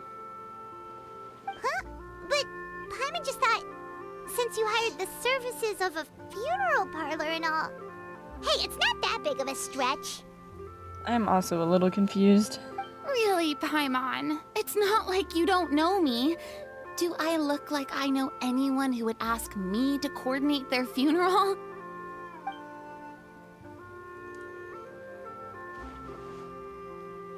Miss Hu Tao is simply helping prepare some props for my film. Oh, I see. Okay. I could not think of anything. Not too long ago, I read a collection of horror stories from Liyue. The content was spectacular. In fact, I still feel the need to sleep with the light on even now. Anyway, that's not the point. Now that Fontaine's biggest star has returned to the stage, I figured it's about time the industry enjoyed a breath of fresh air. What is this? What does that mean? Traveler, what are... Do not Sino, please. Hey, that's pretty good. I'll have to remember that for my ad posters. Am I just dumb? What was that supposed to be a pun for? I don't know. I'm slow with jokes. Paimon sees. That makes a lot of sense. So, did you Don't, come I'm to Liyue lost. just to enlist the services of Wangsheng Funeral Parlor? Well, not exactly. My original plan was to just relax and enjoy the sights. But then I ran into Miss Hu Tao and Mr. Zhongli, and well, you know the rest. I suppose it was meant to be. It was a fated meeting indeed. Zhongli sure loves his lofty turns of phrase. But if you ask me, it's all thanks to that man who stopped to ask for directions. Oh? Who was it? It's someone you know. Wanna take a guess? Oh. It was Neviette, wasn't it? What? How did you guess that on your first try? I'm smart like that. Very impressive, my friend. Your guessing game is spot on today. You tell everyone about your encounter with Navi and Clarand at the top of the mountain. One look at the pitiful expression on Farina's face is enough to convince you to leave out the part about the shouting. Huh. Paimon never thought Neuvillette would be the type to get lost. He got lost. I didn't even put that together that he was asking for directions. That's hilarious. I'm sure he didn't get lost. Even I was able to find my way to this place without any trouble. He was already getting ready to leave by the time I arrived. He just wanted to ask someone about the quickest way to get back to Fontaine. I see. Yup, that's exactly what he asked. Okay. This area is full of mountains and rivers. It's normal to not know the fastest route. For him, though, swimming would probably be the fastest route of them all. So, were you the one that pointed him in the right direction, Hutao? Of course. I'm also a guide of sorts, you know. So naturally, I also have a great sense of direction. But, speaking of your friend... Yeah? What about him? He doesn't get out much, does he? No, he doesn't. No wonder. He was stiff as a board and way too polite. I would have never guessed he was here on vacation if you hadn't told me. Wow. All in all, he was only here for half a day. I'm pretty sure he is the only one who would consider that to be a vacation. Oh? This gentleman you speak of must keep a demanding schedule. Oh. Do you... I'm sure he does. Are you not acquainted? You didn't see him, but he was dressed like he was about to attend some important meeting. It wasn't anything like what someone would wear on vacation. Oh? Is that so? Yeah? Wait, you didn't see him, Zhongli? Interesting. Unfortunately, no. Dang. At the time, it appeared as if Director Hu and Miss Farina were having quite the productive conversation. I know matters of business can take much discussion, so I decided to fetch some tea for them. Wow, how convenient that they just barely missed by seeing each other. What a shame. That gentleman seemed like a sophisticated sort of guy. Yeah. I actually think you two would have hit it off. Bro, the amount of Zhongli, Hutao, Neviette, Farina interactions that I have seen, like fan-made interactions. Bro, please make it canon. Is that so? Oh?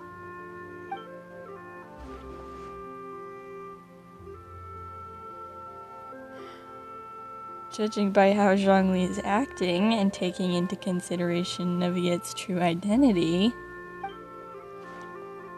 could Zhongli have been avoiding him on purpose? Really?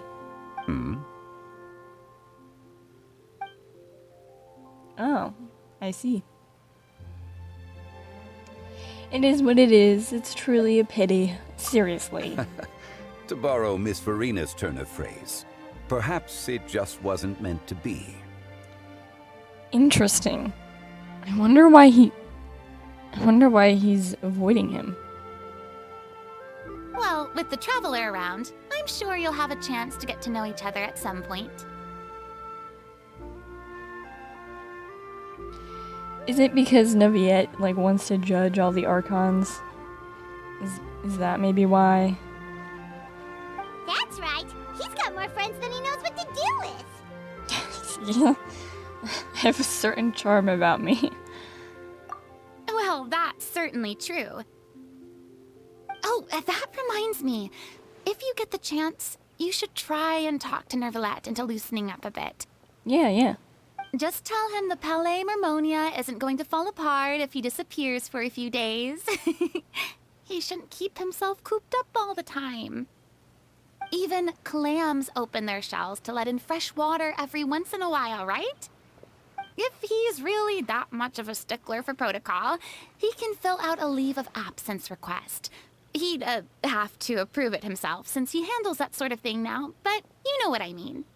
That does make sense. Seems like this gentleman is also in charge of something pretty important. He's like in charge of all of Fontaine. He's literally doing like everything at once, and yeah.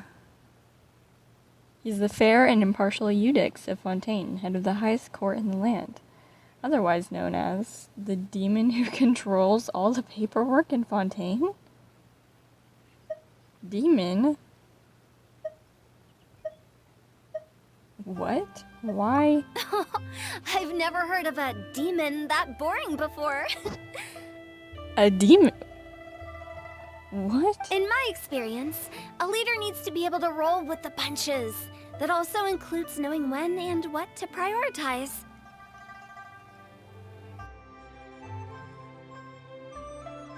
It seems like your friend still has a lot of growing to do. If I remember correctly, he's already several thousands of years old. Mm-hmm. You're quite right, Miss Hutao.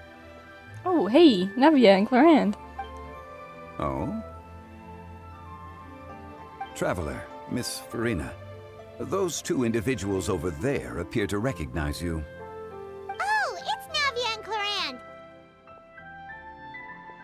Hey, over here!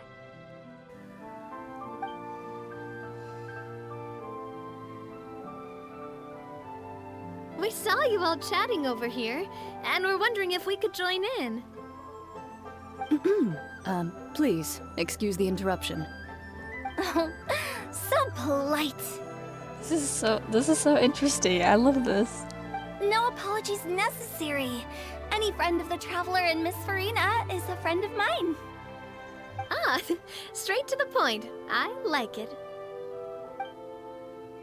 Everyone circles around you and begins to introduce themselves. Hutao's eyes light up when she hears about Clarand's profession. Oh, really? But a quick explanation from Farina and Navia seems to dispel some of her more misguided ideas. That's funny. It's getting late. If we want to catch a boat back before dark, we should probably get going. Indeed. Then, Miss Farina. Oh, yes? When are you planning to head back? Do you need us to escort you? Oh, I don't think that will be necessary. I mean, you're not my subordinate anymore. You don't need to look after me. I didn't mean it that way. It's normal for friends to travel home together if they run into each other on the road. Friends, let's go. There are a lot of mountainous roads in this area. I imagine they'll be even harder to navigate after dark. Exactly! Just like in those ghost stories. Oh my gosh, Hutao. 8 paths converge in a wood.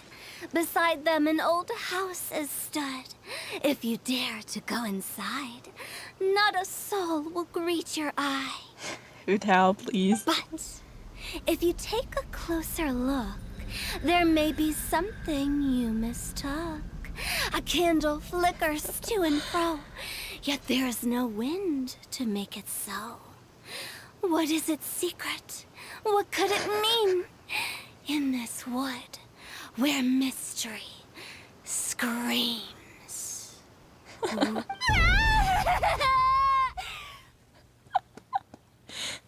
Oh my gosh. My dear demoiselles, ladies, no, I mean friends, please take me with you. Oh. Of course. Frida.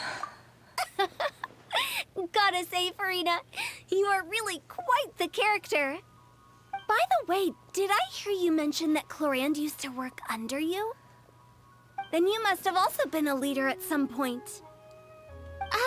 Well, that's, all in the past now. Besides, being a leader is hard. It wasn't the right job for me. I prefer how things are now. I can come and go as I please. and get to enjoy the sweet taste of freedom. I see. Well, you've certainly picked an apt place to relax. Qiaoying Village is an exemplary choice. Well, have you all had a good time? Only the best. And I've learned a lot, too. Thank you so much, Miss Hu Tao and Mr. Zhongli.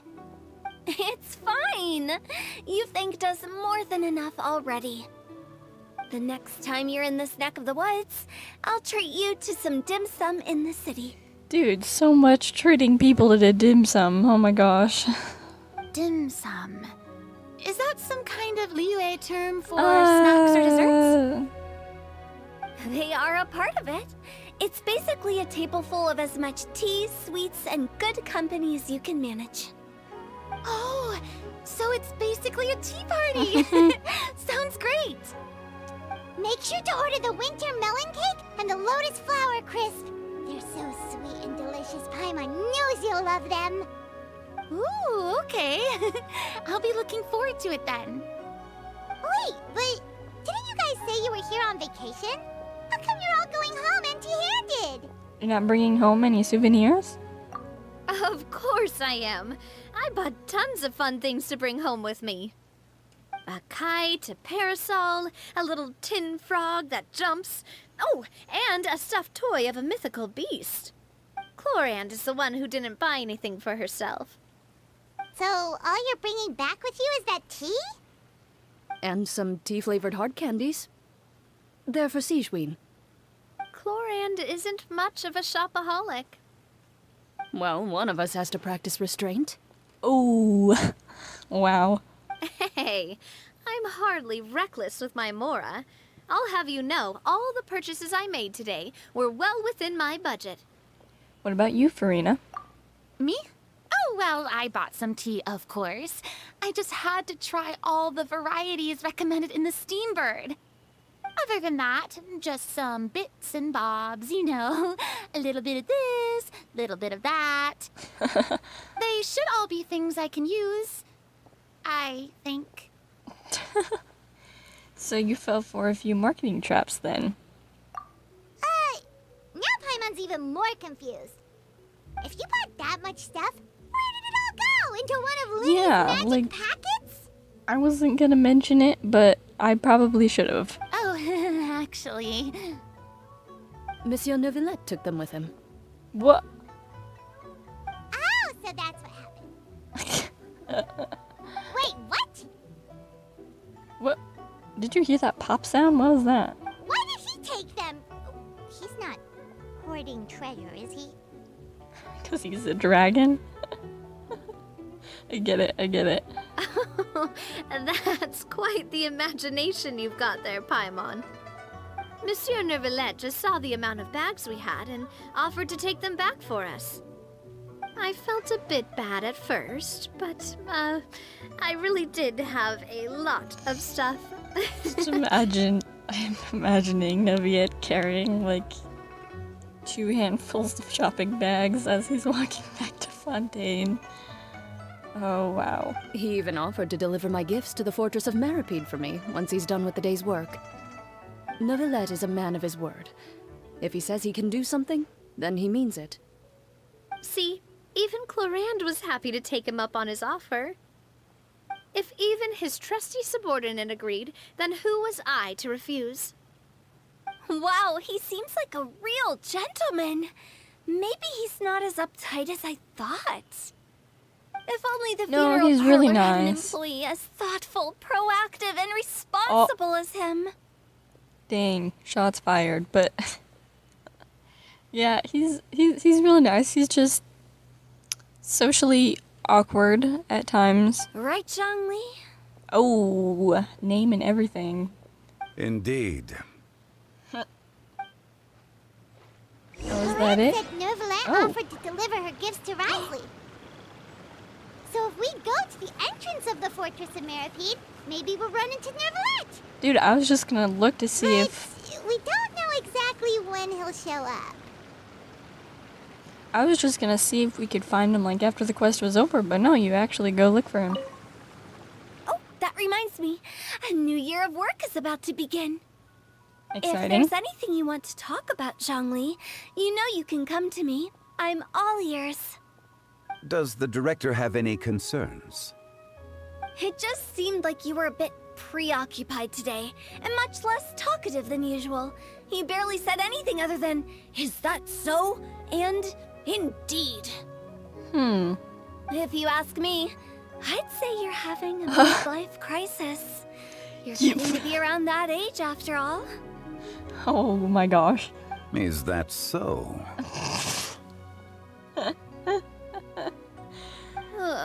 There you go. There he goes again. I jest.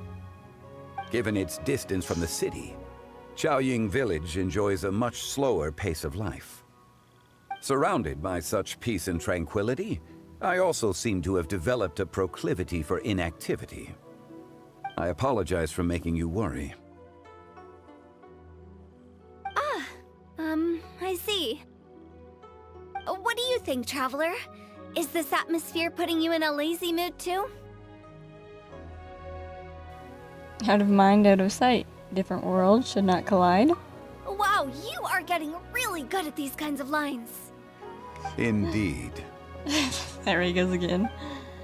I feel like he's just gonna keep saying that now just to bother you, Talon. Look how pretty.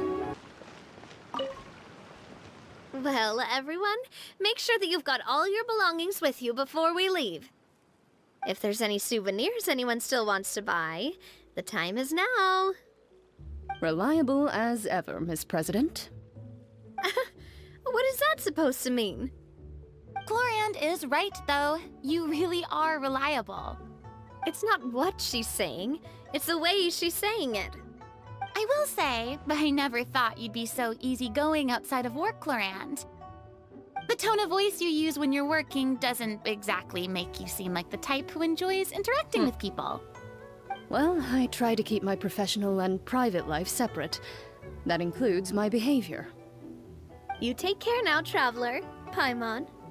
Don't worry, your partner is very strong. Ah, trying to act cool now, are we? Well, I guess it's not an act for you, is it? You are indeed quite strong. It's been great talking to you all. I'm really glad I decided to come to Chaoying Village. Maybe we could go on another trip together sometime? Yeah, let's go. Oh, Farina finally talking to Clorinda and Navi again. She's so short. Deja vu, it's just like the end of the Archon quest. Look! It's Neuvillette! We lucked out!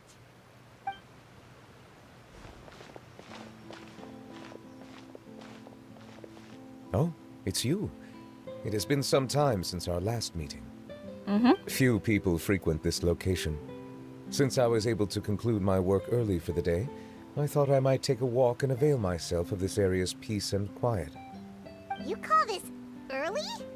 Do you always work this late, Neuvillette? Strictly speaking, that depends on the agenda for the day. I am hardly bereft of time, however, so working late is of little consequence to me. Really? If you have so much time on your hands, then why did you only go to Chaoying Village for half a day? First, I should clarify that I was referring to my lifespan, rather than the time at my disposal on any given day. I see. Second, I was unaware you possessed knowledge of my trip to Chaoying Village. We hear a lot of things. You give Nivea a quick summary of everything that happened today. See. Thank you for informing me. So did you deliver the gifts? Yes, they have been safely delivered. Oh? I have to hand it to Chlorand. Just a simple gift delivery, and she has the great and mighty Udex at her beck and call. Wow. I was just passing through. It was merely an act of convenience. All right. Then I hereby confirm receipt of the goods on behalf of the staff of the Fortress of Meripede. A verbal receipt of confirmation? Is such a formality really necessary for a small matter such as this? Guess not. This quantity of tea, though. Seems a little excessive for a gift, don't you think? Before you know it, they'll start accusing me of taking bribes. About that. Much of that is my own excess, I'm afraid. Oh? Why? What happened? It was buy 10 boxes, get half off.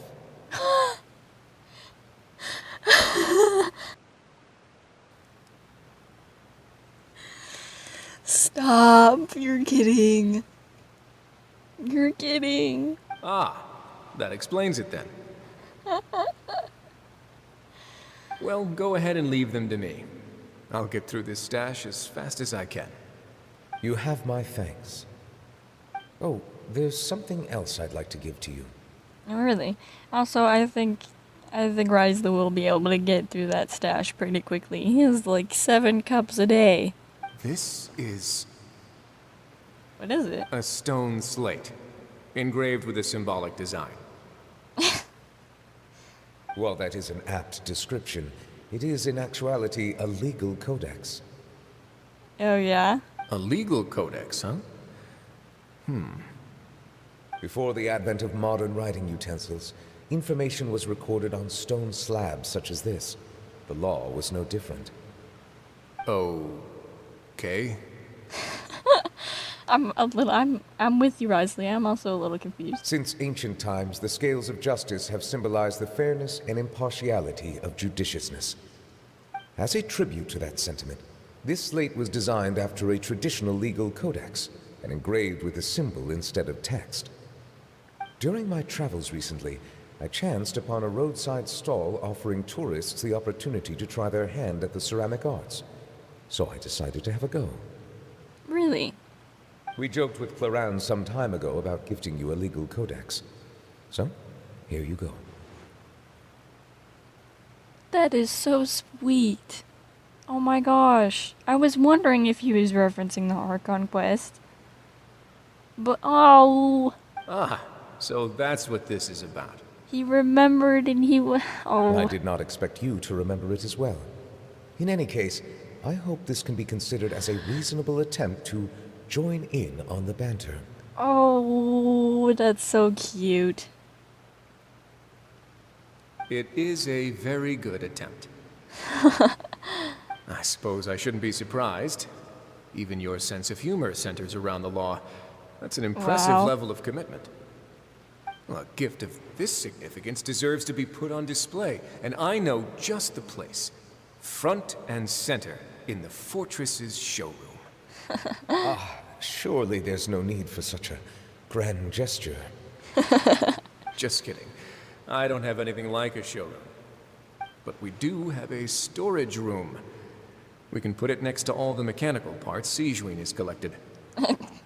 That sounds good to me. Oh. So that's what you were doing in Chaoying Village. Man, Nivia's trying to, connect with people a bit more. That's cute. Indeed. Of course, while I was there, I also took the opportunity to taste the local spring water. Of course you did. I was gonna ask. The aftertaste is much purer than what I have delivered to me in Fontaine. Really? It stands to reason that the long-distance transport has a tendency to imbue the water with extraneous emotion. If you want to experience the true flavor, you simply have to go to the source. Perhaps I should organize some time off to do the same elsewhere. As they say in Liyue, a balance between work and play is sure to keep your troubles at bay. Then we are of the same mind. It appears my desire is justified. Yeah, exactly. The thing that's gonna get him to take breaks is drinking water. Of course it is. If you say so, but you don't have to justify a vacation, right? You can just take one. After all, you're hardly bereft of time. You can do whatever you like. The amount of mocking that Paimon has been doing is... You're quite right. I suppose I suffer not from a lack of opportunity, but rather a lack of inspiration. However, after reading a few articles about Liyue's holiday traditions, the idea popped into my head and made itself quite at home. Seeing as I was free of responsibilities for the morning, I decided to depart at once. And how was it? Refreshing. My spontaneous outing seemed to inspire quite a few other spontaneous decisions as well. Really? Take, for example, my foray into ceramics. Yeah. At first, soil from the ground is granular and unforgiving, but add the right amount of water, and it becomes soft, moldable, and able to take shape. In the past, I never thought about how quotidian vessels were crafted, but now I have participated in their very making. Yeah, that's cool that he's like finding things that he's, interested in, which, of course, it involves water still, which I think is funny, but... This is also something I made today. Oh, you made more. Whoa! Dude, that's some good craftsmanship. Oh, wow, what a big ladle. That's a ladle? Paimon thought it was supposed to be some long-necked sea creature. That was indeed one of my inspirations. That's amazing. The color also really matches your style. Really? You like it? Bro, he sounds so happy. What the heck? To tell you the truth, given your unexpected arrival, I find myself quite unequipped to give you the welcome you deserve. No, this is fine. Bro, he sounded so happy and excited. Oh. Around such an important holiday such as this, human custom would dictate that gifts should be in order.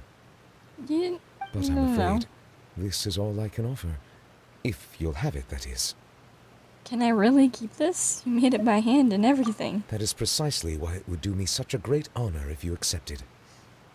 Then I accept. Thank you. You are most welcome. Happy Lantern Rite. Oh, that reminds me. You pass along the advice for Neviet's vacation. Approve a leave of absence request for myself. That sounds like it could easily lead to a vicious cycle of self-indulgence, something which couldn't be in further violation of protocol. But I suppose I understand her point. My proclivity to refrain from personal outings does in part originate from a sense of responsibility toward my duties. But it is also due to a lack of desire to engage in the human world. But now I see that the human world is indeed full of many interesting places to discover. I could have told you that. That's it? Oh, wow. A soup ladle gifted to you by Neviet during Lantern Rite. His creation by his own hand was a product of a spontaneous decision during his spontaneous outing. Oh my gosh. And thus holds exceptional meaning. However, perhaps because the Eudex was on vacation at that time, this fantastical sea creature-inspired soup ladle gives off a sense of leisure. If this ladle is used to taste various waters, you might perhaps gain insights you would not normally. Wow. Yeah, Neviet would definitely use this to be tasting water. That's really funny. That was amazing. I really loved it. I loved all of the... I loved the humor. The humor was really nice. The funny interactions were good. And the amount of characters that were in it, especially like during the last quest, they just kind of threw in all of the Fontaine characters at the end. That was surprising. I thought Farina was going to be the only Fontaine character that came. So it was a nice surprise to see pretty much every Fontaine character besides a few. And the Zhongli Neviet interaction is interesting. I really want to see them interact now after that. Seeing how Zhongli wanted to avoid him. But yeah, and the cutscene was beautiful. And the sweet moment between Gaming and his dad. Oh, that was so nice. I really loved. This is basically like Gaming's story quest, which I'm sad that he's a 4-star and he doesn't get an actual one. And this is an event, it's not permanent.